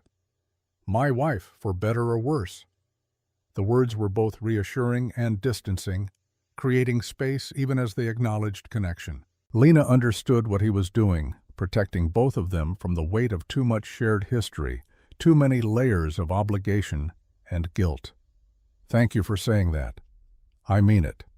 And Lena, tomorrow we're going to use this information against Clarence. If he threatened blackmail in 1873, if he forced your father into that poisonous loan agreement through coercion, that changes the legal standing of his claim. Mrs. Lowell needs to know everything. Lena nodded, relief flooding through her that he saw the strategic value in the revelation rather than just the emotional complexity. Will it be enough to stop him? I don't know. But it's leverage we didn't have before. And leverage is power, especially against a man who's built his life on keeping other people's secrets. That night, Lena lay in bed and thought about the strange web of fate that had brought her to this moment. Born in a barn during a fire, raised by a man protecting her from the scandal of her own existence, married to someone who might have been her father in another version of reality. The baby kicked, strong and insistent, reminding her that the past was just prologue. What mattered now was the future they would build, the child she would raise, the partnership she and Cade were forging from necessity and slowly growing respect. Through the walls, she could hear Cade moving around in his room, restless with the same thoughts that kept her awake. Tomorrow they would turn this revelation into ammunition against Clarence Wade. Tomorrow they would begin unraveling secrets that had poisoned lives for 2 decades. But tonight, they were just 2 people bound by promises and history, learning to navigate a marriage neither of them had anticipated, carrying ghosts neither of them could quite lay to rest.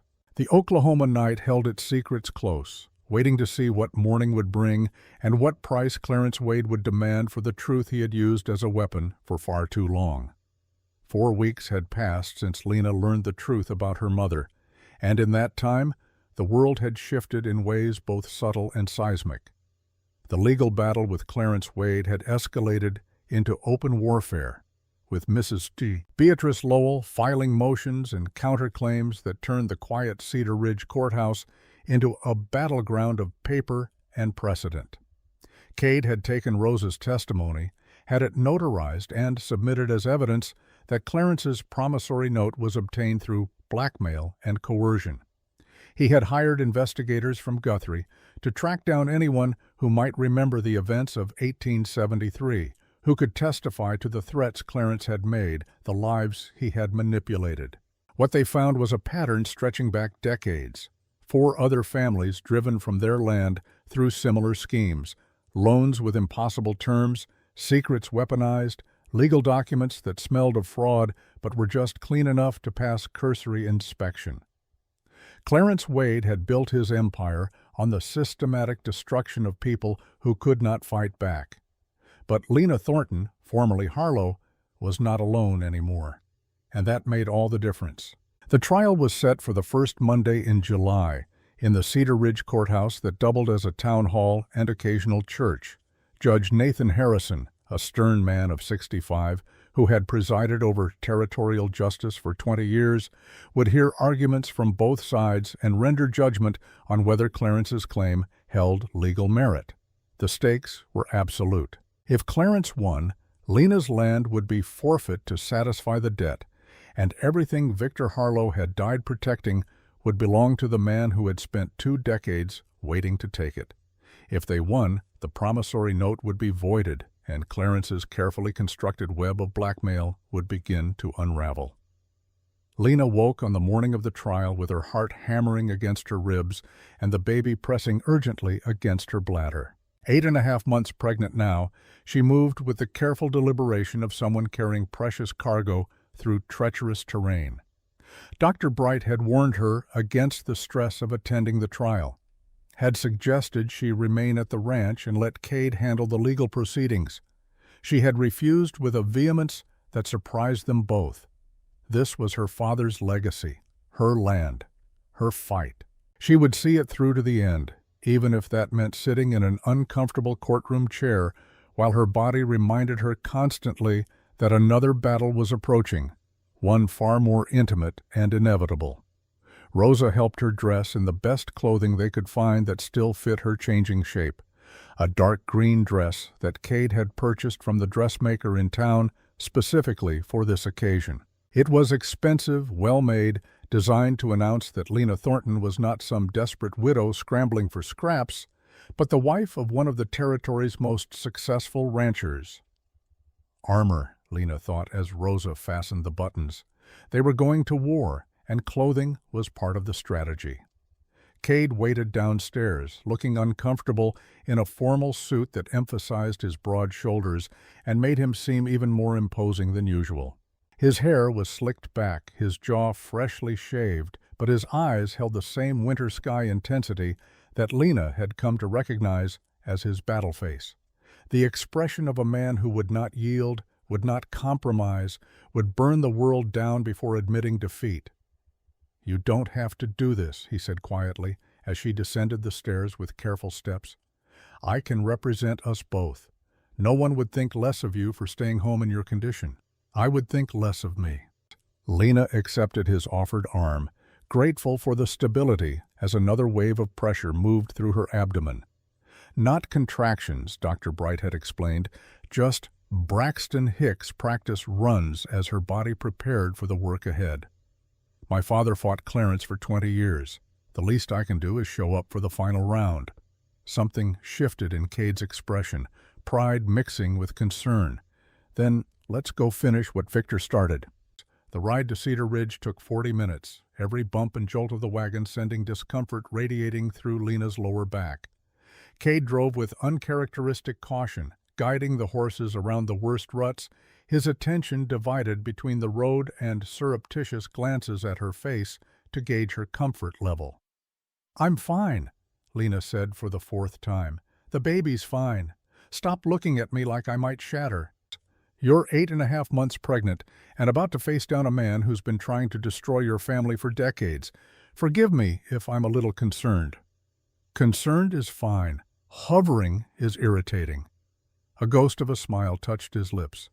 "Noted. I'll try to confine my hovering to socially acceptable levels." They arrived at the courthouse to find a crowd already gathering.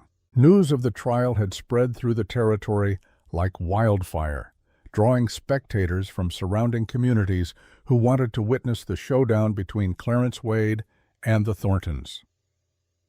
Lena recognized faces from church, from the general store, neighbors she had not seen since her father's funeral. Some looked sympathetic, others merely curious. A few were expressions of barely concealed satisfaction, people who had always resented Victor Harlow's success and would enjoy watching his daughter lose everything. Mrs. Beatrice Lowell met them at the courthouse steps. She was a woman in her 50s, tall and angular, with iron-gray hair pulled back in a severe bun and eyes that missed nothing. She had fought her way into the legal profession when women lawyers were barely tolerated, and her reputation for ruthless competence was legendary throughout Oklahoma Territory. Mr. and Mrs. Thornton, her handshake was firm, professional. "Are you ready for this?" "As ready as we'll ever be," Cade replied. "Good, because Clarence has brought reinforcements." She gestured toward a carriage pulling up across the street, where Clarence Wade emerged in an expensive suit that probably cost more than most families in Cedar Ridge earned in a year. Behind him came a man Lena did not recognize, carrying a leather briefcase that bulged with documents. "Who's that?" Lena asked. "Dutch Keller, lawyer from Oklahoma City, one of the best in the territory when it comes to contract law." Mrs. Lowell's expression was grim. "Clarence is taking this seriously." "So are we," Cade said, his hand finding Lena's and squeezing gently. "Let's go show him what a mistake looks like." The courtroom was already packed when they entered, every bench filled with spectators eager for drama. Judge Harrison sat at the front, his weathered face impassive as he reviewed documents spread before him. He looked up when Lena and Cade entered, his gaze lingering on her condition for a moment before returning to his papers. They took their seats at the plaintiff's table, Mrs. Lowell arranging her own documents with meticulous precision. Across the aisle, Clarence Wade settled into his chair with the satisfied air of a man who had already won, Dutch Keller beside him radiating expensive confidence. Judge Harrison banged his gavel, and the room fell silent. "This court is now in session. We're here to adjudicate the matter of Clarence Wade versus the estate of Victor Harlow regarding collection of a debt allegedly owed per promissory note dated June 1883. Mr. Keller, you may present your opening argument." Dutch Keller stood, his movements smooth and practiced. He was a man built for courtrooms, with a voice that carried authority and a presence that commanded attention. "Your Honor, this is a straightforward matter of contract law. My client, Mr. Clarence Wade, extended a loan of $300 to Victor Harlow in June of 1883. The terms were clear and documented. Payment due upon Mr. Harlow's death, with 10% annual interest compounded. Mr. Harlow has now been deceased for approximately 3 months. The debt has come due. My client is simply seeking to collect what is legally owed." He produced the promissory note, walking it up to the judge's bench with theatrical precision. "You'll see, Mr. Harlow's signature is clear and unambiguous. The terms are stated plainly. There is no dispute about the validity of this document." Judge Harrison examined the note carefully, his expression revealing nothing. "Mrs. Lowell, your response?" Beatrice Lowell rose with equal theatrical flair, but her performance was underscored with genuine anger. "Your Honor, what Mr. Keller conveniently fails to mention is the context in which this promissory note was obtained. This was not a simple business transaction between equals. This was extortion, blackmail dressed up in legal language to give it the appearance of legitimacy." A murmur ran through the courtroom. Clarence's satisfied expression faltered slightly. "Those are serious allegations, Mrs. Lowell," Judge Harrison said. "I trust you have evidence to support them." "We do, Your Honor. We have testimony from multiple witnesses that will demonstrate Mr. Wade obtained this note through threats and coercion. We have documentation showing a pattern of similar behavior spanning 2 decades. And we have evidence that Victor Harlow, in fact, paid this debt in full 8 years ago, a payment Mr. Wade has deliberately concealed." Now Clarence's expression shifted to genuine alarm. He leaned over to whisper urgently to Dutch Keller, who stood again with forced calm. "Your Honor, these are desperate claims from desperate people trying to avoid a legitimate debt. We're prepared to demonstrate beyond any doubt that no such payment was ever made. Then let's proceed. Judge Harrison settled back in his chair. Mr. Keller, present your case. The next 2 hours were a master class in legal maneuvering.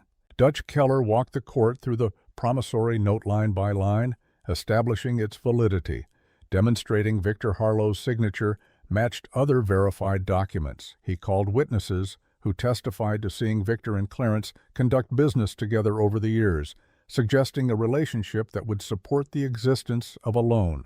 But he avoided entirely the question of how that loan came to be, the circumstances surrounding it, the pressure that might have forced Victor's hand. When Mrs. Lowell's turn came, she started with Rosa Mendoza. Rosa took the stand with quiet dignity, her hands folded in her lap, her dark eyes steady as she faced the courtroom. Mrs. Lowell guided her through the events of 1873 with gentle precision, establishing Rosa's presence at the Thornton Ranch, her friendship with both Victor Harlow and Margaret Thornton, her first-hand knowledge of what happened during and after the fire. Mrs. Mendoza, can you tell the court what Clarence Wade did in the days following the Prairie Fire? Rosa's voice was clear, carrying across the silent courtroom. He came to see Mr. Cade Thornton and Mrs. Margaret Thornton. I was in the next room cleaning, and I heard the conversation through the door. And what did you hear? Mr. Wade told them that if they tried to adopt the baby, Ayanna's baby, he would spread stories all over the territory. That he would say Victor Harlow and Ayanna had been carrying on an affair right under their noses. That Margaret's miscarriage was God's punishment for harboring sinners, that he would destroy their reputation and their business. A collective gasp rippled through the courtroom. Lena felt Cade's hand tighten on hers under the table. And did the Thorntons give in to these threats? They had no choice. They were young, just lost a baby. Their ranch was barely surviving. Mr. Wade had power, connections, the ability to make good on his threats. So they let Victor Harlow take the baby and homestead far enough away that people wouldn't make the connection. And the promissory note? When did that come into play? A few weeks later, Mr. Wade loaned Victor $300, money he needed to establish his homestead. But the loan came with conditions: that Victor never speak about what happened in 1873, that he never reveal Mr. Wade had threatened the Thorntons, that he keep silent about the blackmail for the rest of his life. Judge Keller shot to his feet. Objection, Your Honor. This is hearsay and speculation. Mrs. Mendoza was not present when this alleged loan was made. Sustained. Mrs. Lowell, do you have direct evidence of these claims? We do, Your Honor. Mrs. Lowell produced a document, walking it to the judge. This is a letter written by Victor Harlow to Rosa Mendoza, dated 1885. In it, he explicitly states that Clarence Wade forced him to take the loan as insurance, as a way to ensure Victor's continued silence about the blackmail. I have 3 handwriting experts prepared to verify this is Mr. Harlow's writing. Judge Harrison read the letter carefully, his expression growing increasingly troubled. Mr. Keller, your response? Your Honor, even if we accept this letter as authentic, it doesn't change the fundamental fact that a loan was made and a debt exists. The circumstances of the loan's origin don't negate the obligation to repay. They do if the loan was obtained through illegal coercion, Mrs. Lowell shot back. Contracts signed under duress are not enforceable, Mr. Keller. You know that as well as I do. Judge Harrison held up a hand. I'll rule on that legal question after hearing all the evidence. Continue, Mrs. Lowell. She called witness after witness, building a damning picture of Clarence Wade's decades of manipulation. Former neighbors who had lost land under similar circumstances. Business partners who had been threatened into unfavorable deals. A pattern so consistent, so methodical, that it could not be coincidence.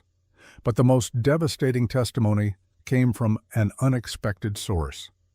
The defense calls Earl Hoskins to the stand. An older man shuffled forward, thin and weathered, wearing clothes that had seen better days. He settled into the witness chair with the nervous energy of someone unaccustomed to courtrooms and attention.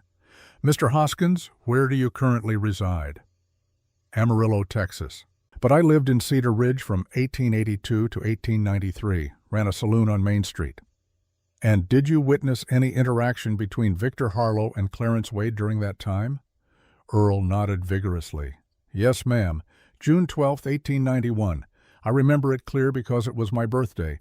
Victor came into my saloon looking for Clarence, said he had something important to discuss. Clarence was there playing cards, and when Victor approached him, they stepped outside to talk private." "And did you see what happened next?" "I followed them out, not meaning to eavesdrop, but curious. I saw Victor hand Clarence a stack of bills, counted it out, careful. $300 even. Told Clarence they were square now, that the debt was paid, and he wanted the promissory note back." The courtroom erupted. Judge Harrison's gavel cracked like gunfire. "Order! I will have order in this court." When silence returned, Mrs. Lowell continued with barely suppressed triumph. "And what did Mr. Wade do?" "He counted the money, put it in his pocket, and said he'd send the note by mail within the week." They shook hands, and Victor walked away, looking like a weight had been lifted off his shoulders. "Did Victor Harlow ever receive that promissory note back?"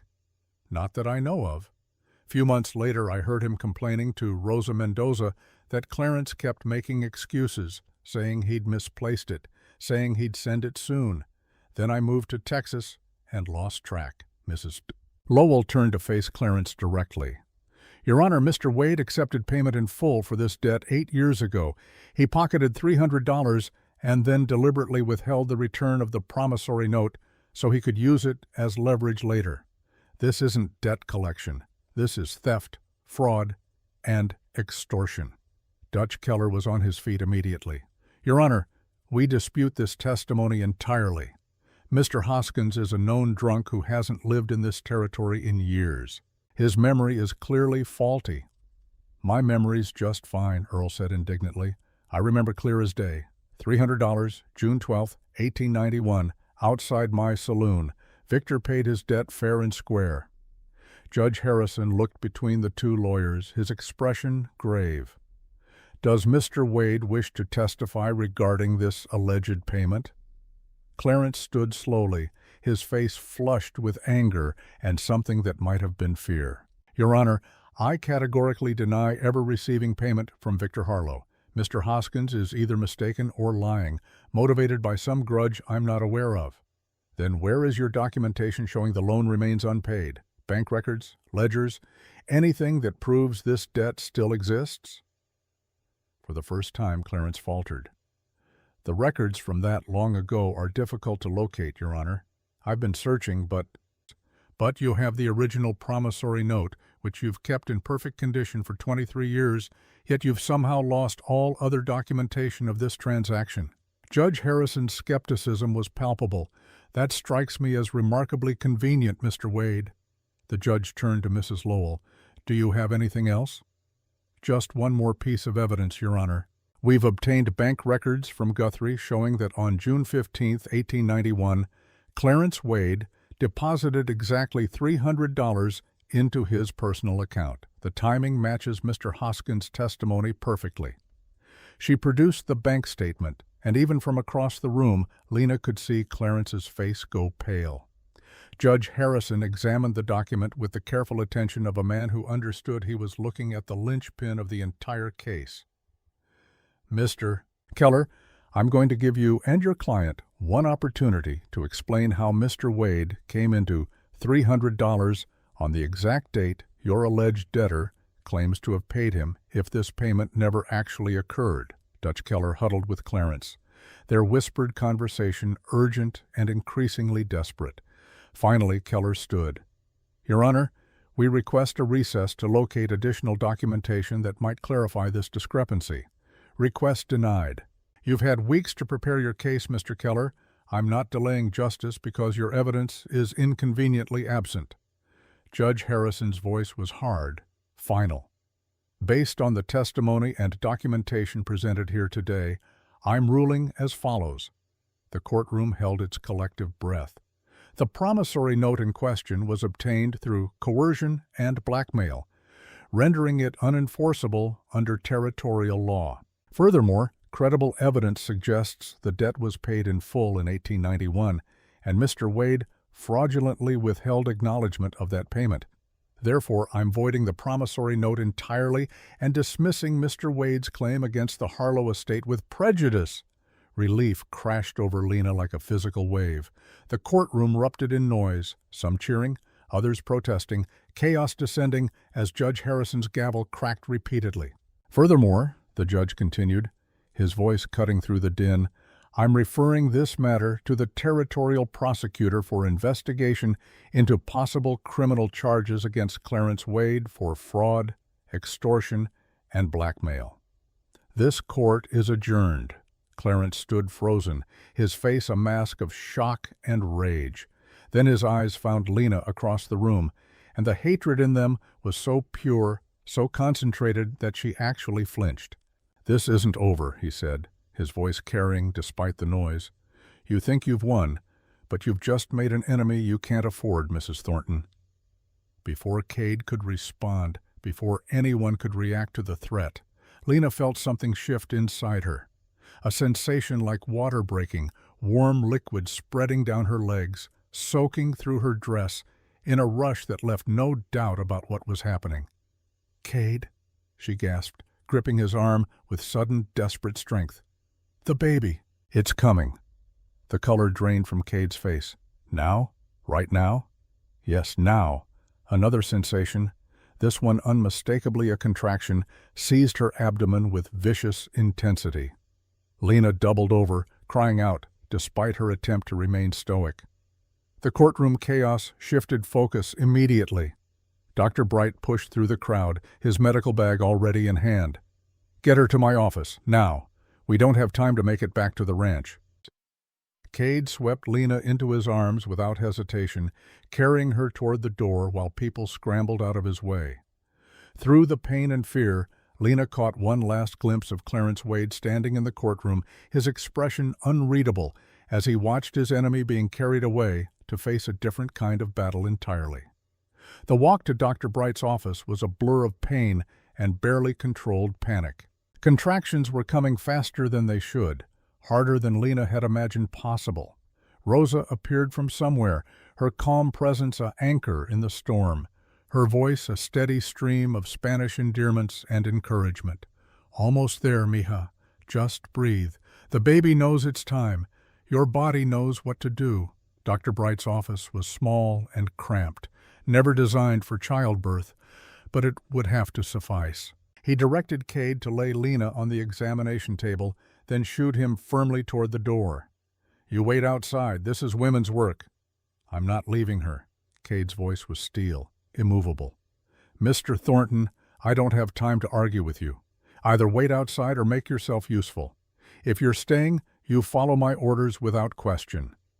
Lena reached for Cade's hand, gripping it with strength born of desperation and pain.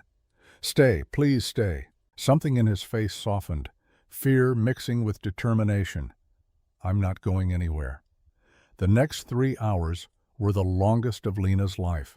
Pain beyond anything she had imagined, wave after wave of contractions that seemed to tear her apart from the inside.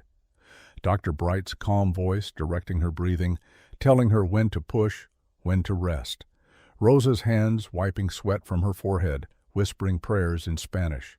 And Cade standing beside her through all of it, his hand crushed in hers, his face pale, but his presence unwavering. I can see the head, Dr. Bright announced. One more big push, Lena. You can do this. She bore down with everything she had left, screaming with effort and pain, and the primal need to bring this child into the world. There was a moment of impossible pressure, and then suddenly release, and the sound of a baby crying filled the small room. It's a boy, Doctor, Bright said, his voice thick with emotion. A healthy, strong boy. He placed the baby on Lena's chest, and she looked down through tears at the tiny, perfect human she had carried for 9 months. Dark hair plastered to his head, eyes squeezed shut against the bright light, tiny fists waving in protest at his sudden eviction from the warm comfort of the womb. Hello, Lena whispered, her voice breaking. "Hello, little one. I'm your mother." Cade stood frozen beside her, staring at the baby with an expression Lena could not read. Wonder, certainly, but also pain and memory, and the ghost of a child he had lost 23 years ago. "Would you like to hold him?" Lena asked softly. "I'm not his father. You're the only father he'll ever know. Thomas is gone, but you're here. You've been here through everything. Please, Cade, hold your son." The word hung between them, weighted with meaning and promise, and the choice to claim this child regardless of biology. Slowly, carefully, Cade reached out and took the baby from her arms, cradling him with a gentleness that seemed impossible for such large, capable hands. The baby settled immediately, his crying quieting to soft mewls as he nestled against Cade's chest. And Lena watched as something fundamental shifted in her husband's face, walls crumbling, grief transmuting into something that looked almost like joy. "Samuel," Lena said. "I want to name him Samuel Victor Thornton. Samuel for Dr. Bright, Victor for my father, Thornton for you." Cade looked up from the baby, his winter sky eyes bright with unshed tears. "Are you sure?" "I've never been more sure of anything in my life, Doctor." Bright finished his post-delivery work with efficient competence, declaring both mother and child healthy and strong. Rosa fussed over them both, already planning the celebration feast she would prepare once they returned to the ranch. As evening fell over Cedar Ridge, Lena lay on the narrow examination table with her newborn son in her arms and her husband sitting beside her, and felt something she had not experienced in months: peace. The land was saved, the battle was won, and the family she had not known she was building had just gained its newest member. Through the window, she could see people gathering in the street, news of the trial's outcome, and the baby's birth spreading through town like wildfire. Some looked pleased, others angry. But Lena found she did not care what the world thought anymore. She had fought for what mattered, had claimed the legacy her father died protecting, and now held the future in her arms. A son who would grow up knowing he was wanted, knowing he belonged to land his grandfather had tamed, and a family that had chosen him. Cade leaned over, pressing a gentle kiss to her forehead. "You did it. Saved the land and brought a new life into the world, all in the same day. I don't know whether to be impressed or terrified." Lena laughed, the sound exhausted but genuine. Both. Definitely both. As night settled over Oklahoma territory, the Thornton family, newly expanded and battle-tested, prepared for the journey home. Tomorrow would bring new challenges, the work of healing and building and learning to be the family they had accidentally become. But tonight, in the small office where a baby had just entered the world and a legal victory had just been won, they rested in the knowledge that some battles were worth fighting, some promises were worth keeping, and some families were worth building from the scattered pieces of broken dreams and hard-won hope. 1 year later, summer had transformed the Oklahoma Territory into a patchwork of gold and green, the wheat harvest coming in stronger than anyone could have predicted. Lena stood at the edge of her father's land, now legally and irrevocably hers, watching the hired crew bring in the last of the crop. Samuel, balanced on her hip at 13 months old, pointed at the workers with chubby fingers and babbled enthusiastically in the nonsense language only he understood. "Yes, baby," Lena said, kissing the top of his dark head. "That's our wheat, your grandfather's wheat, growing strong just like you." The past year had been one of transformation and hard-won stability. After the trial, Clarence Wade had left Cedar Ridge in disgrace, his reputation destroyed by the exposure of decades of manipulation and fraud. The territorial prosecutor had filed criminal charges, and rather than face trial, Clarence had sold his remaining holdings and disappeared somewhere into Texas or beyond. Good riddance, most of the territory agreed. Some cancers were better excised than tolerated. Lena had thrown herself into working both her land and helping manage Cade's ranch, learning the balance between motherhood and the constant demands of frontier agriculture.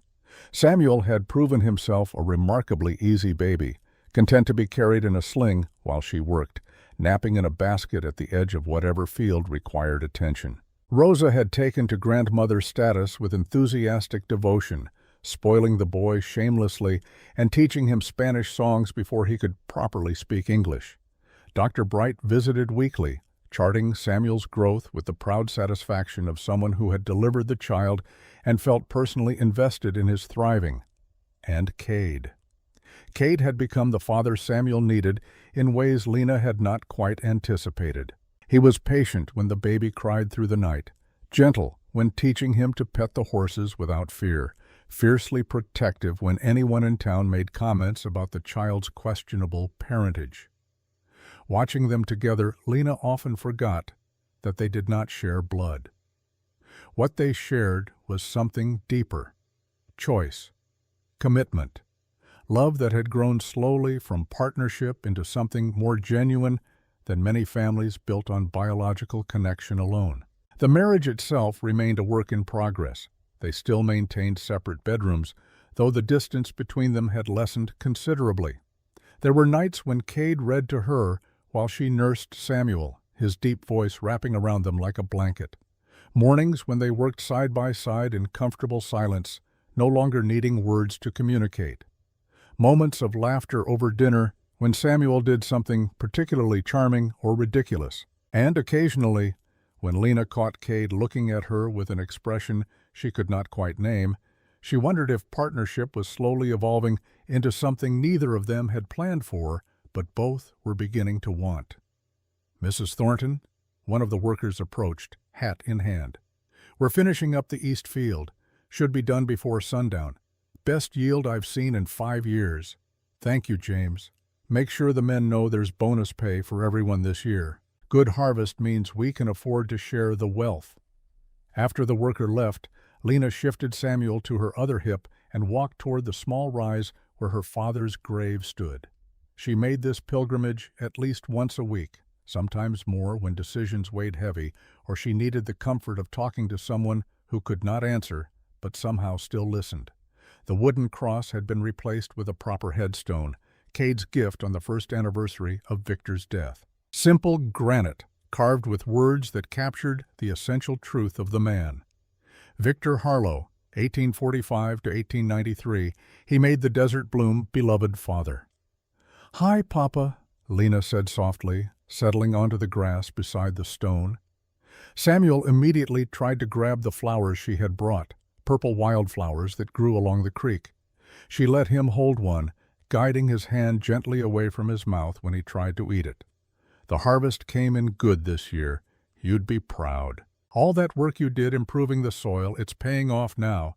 And Samuel here, he's growing like a weed, walking already, getting into everything."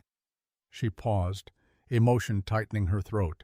"I wish you could have met him. Wish you could have seen that everything you fought for, everything you sacrificed, it mattered. We're still here, Papa, still working this land. And we'll keep working it for as long as the dirt will have us." Samuel squirmed, wanting down to explore. Lena set him on the grass, where he immediately began pulling up handfuls of green and stuffing them experimentally into his mouth. She rescued him before he could actually consume anything harmful, redirecting his attention to the flowers instead. "Lena?" She turned to find Cade approaching on horseback, silhouetted against the afternoon sun in a way that made her breath catch. He had rolled up his sleeves against the heat, revealing forearms tanned dark from outdoor work, and his hat was pushed back, showing hair that was slightly too long, curling at the ends in a way he would probably have cut if he had time to care about such things. He dismounted smoothly, letting his horse graze while he joined them by the gravestone. Samuel saw him and immediately abandoned the flowers, crawling rapidly toward the man he had learned to call Da before he could properly say anything else. Cade scooped him up, tossing him gently into the air and catching him, while Samuel shrieked with delighted laughter. "There's my boy. Are you helping your mama visit your grandfather?" "He's more interested in eating grass than paying respects," Lena said with a smile. "But I suppose at 13 months, that's about what we can expect." Cade settled beside her, Samuel now contentedly playing with the buttons on his shirt. They sat in companionable silence for a few moments, watching the sun paint the western sky in shades of amber and rose. "I finished the new barn today," Cade said finally. "Miguel and the crew did excellent work. It's twice the size of the old one, should handle storage for both properties easily." "Both properties," Lena repeated, tasting the words.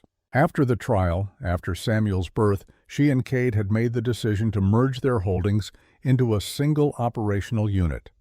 Her land remained legally separate, protected in trust for Samuel, but they worked it together now, pooling resources and labor. It made practical sense. But it also felt like something more. A declaration that what they had built was real, permanent, worth investing in for the long term.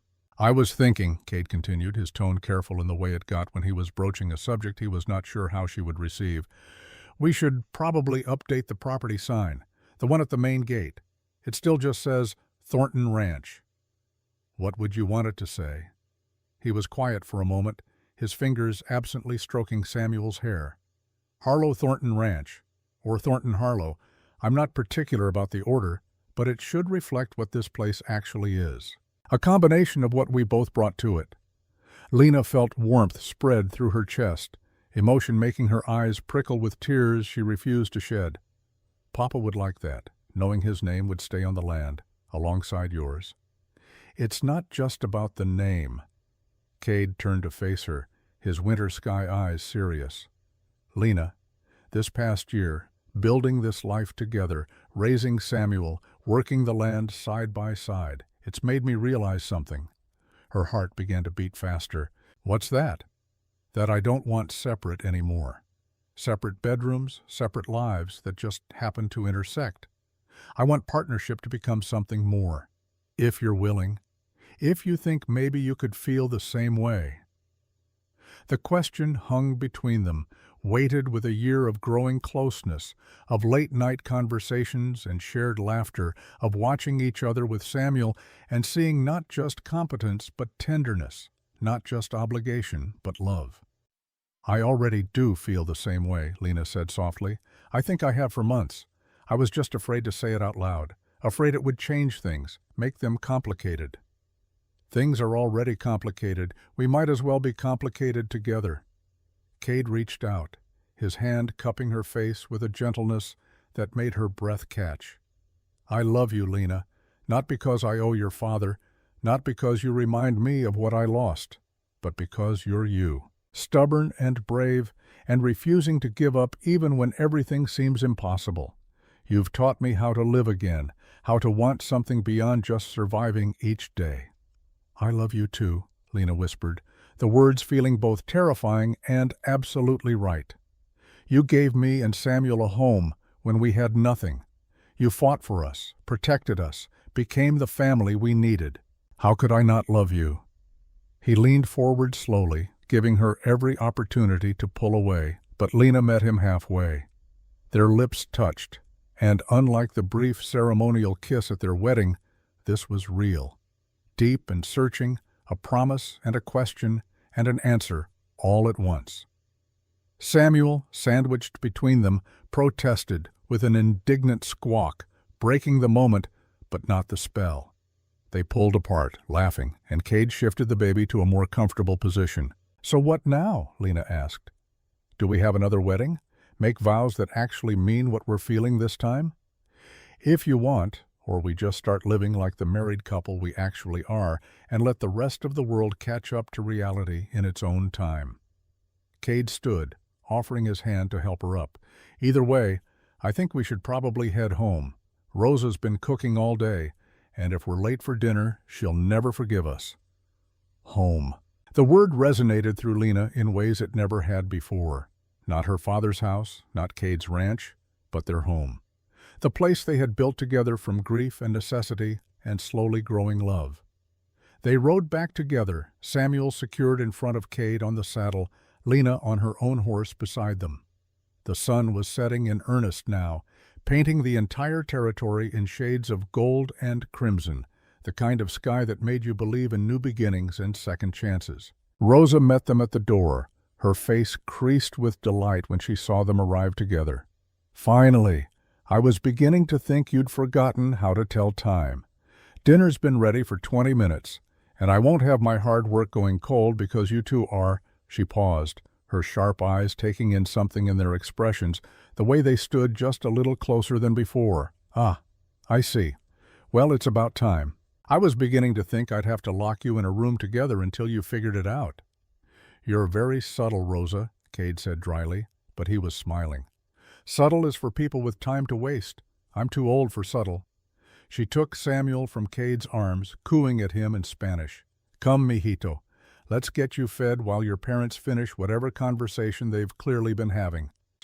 After she disappeared into the house, Lena and Cade stood on the porch watching the last light fade from the western sky.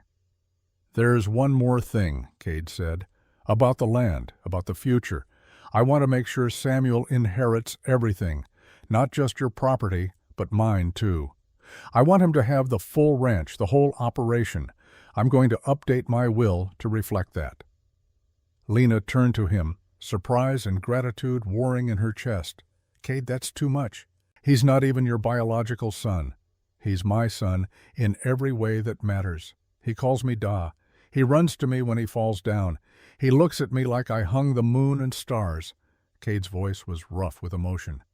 "And more than that, I want him to have what neither of us had: security, options, the knowledge that the land his family built will always be there for him, no matter what." "Then we build it together," Lena said firmly. "Not just for Samuel, but for the children who might come after. For the family we're creating from all the broken pieces we started with."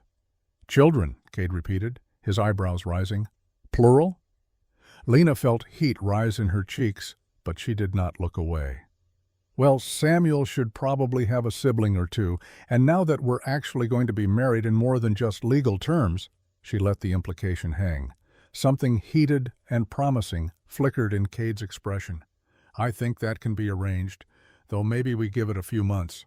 Let Samuel get a little older before we add another baby to the chaos." "A few months sounds reasonable." They moved inside together, drawn by the sound of Samuel's laughter and the smell of Rosa's cooking.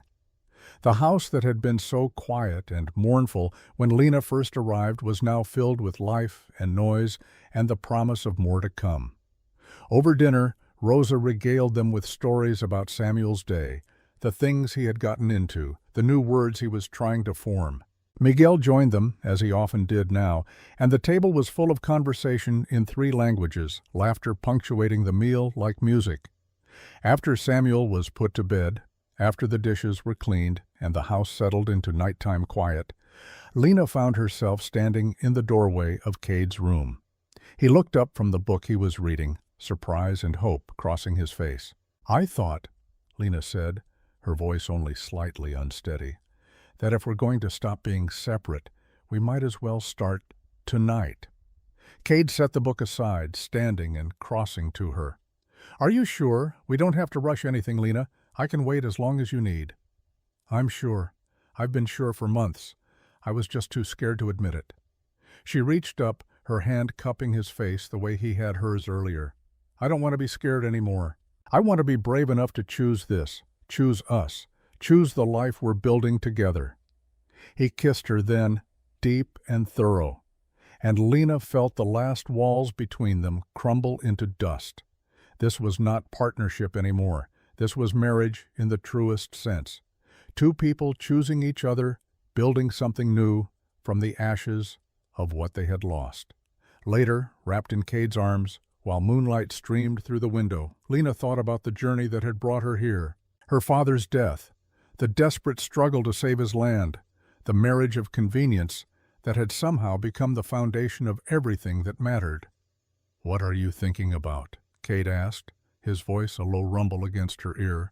"That sometimes the best things come from the hardest places, that losing everything can be the start of finding what you actually need."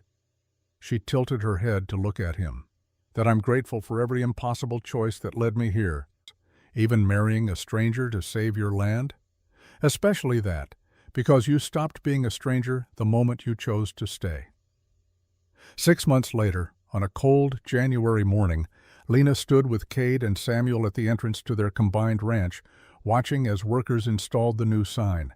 Hand-carved oak, beautiful and permanent, announcing to anyone who passed what this place had become.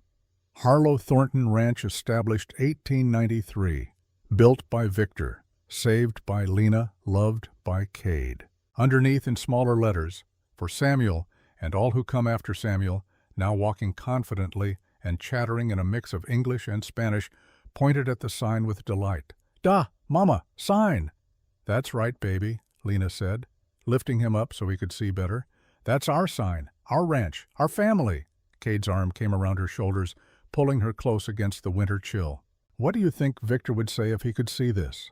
Lena thought about her father, about the man who had fought so hard to give her a future worth living, who had kept secrets to protect her, who had faced down enemies and never surrendered his dignity or his land.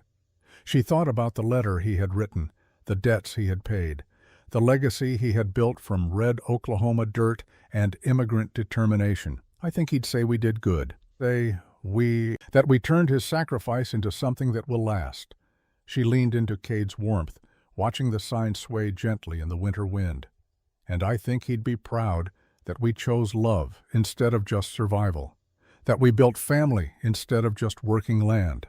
That night, lying in the bed they now shared every night, Lena placed Cade's hand on her abdomen where a new life was just beginning to make itself known. The baby was barely 2 months along, too early to tell anyone else, but she wanted him to be the first to know. "We're going to need a bigger cradle," she said softly. "The one you built for Samuel won't accommodate two." It took him a moment to understand. Then his whole face transformed, wonder and joy erasing the last shadows of grief that sometimes still haunted his expression. "You're pregnant?" Dr. Bright confirmed it yesterday. Due in August, he thinks. Samuel will have a little brother or sister before his 2nd birthday. Cade pulled her close, his hand splaying protectively over where their child was growing. "Another Thornton," he whispered.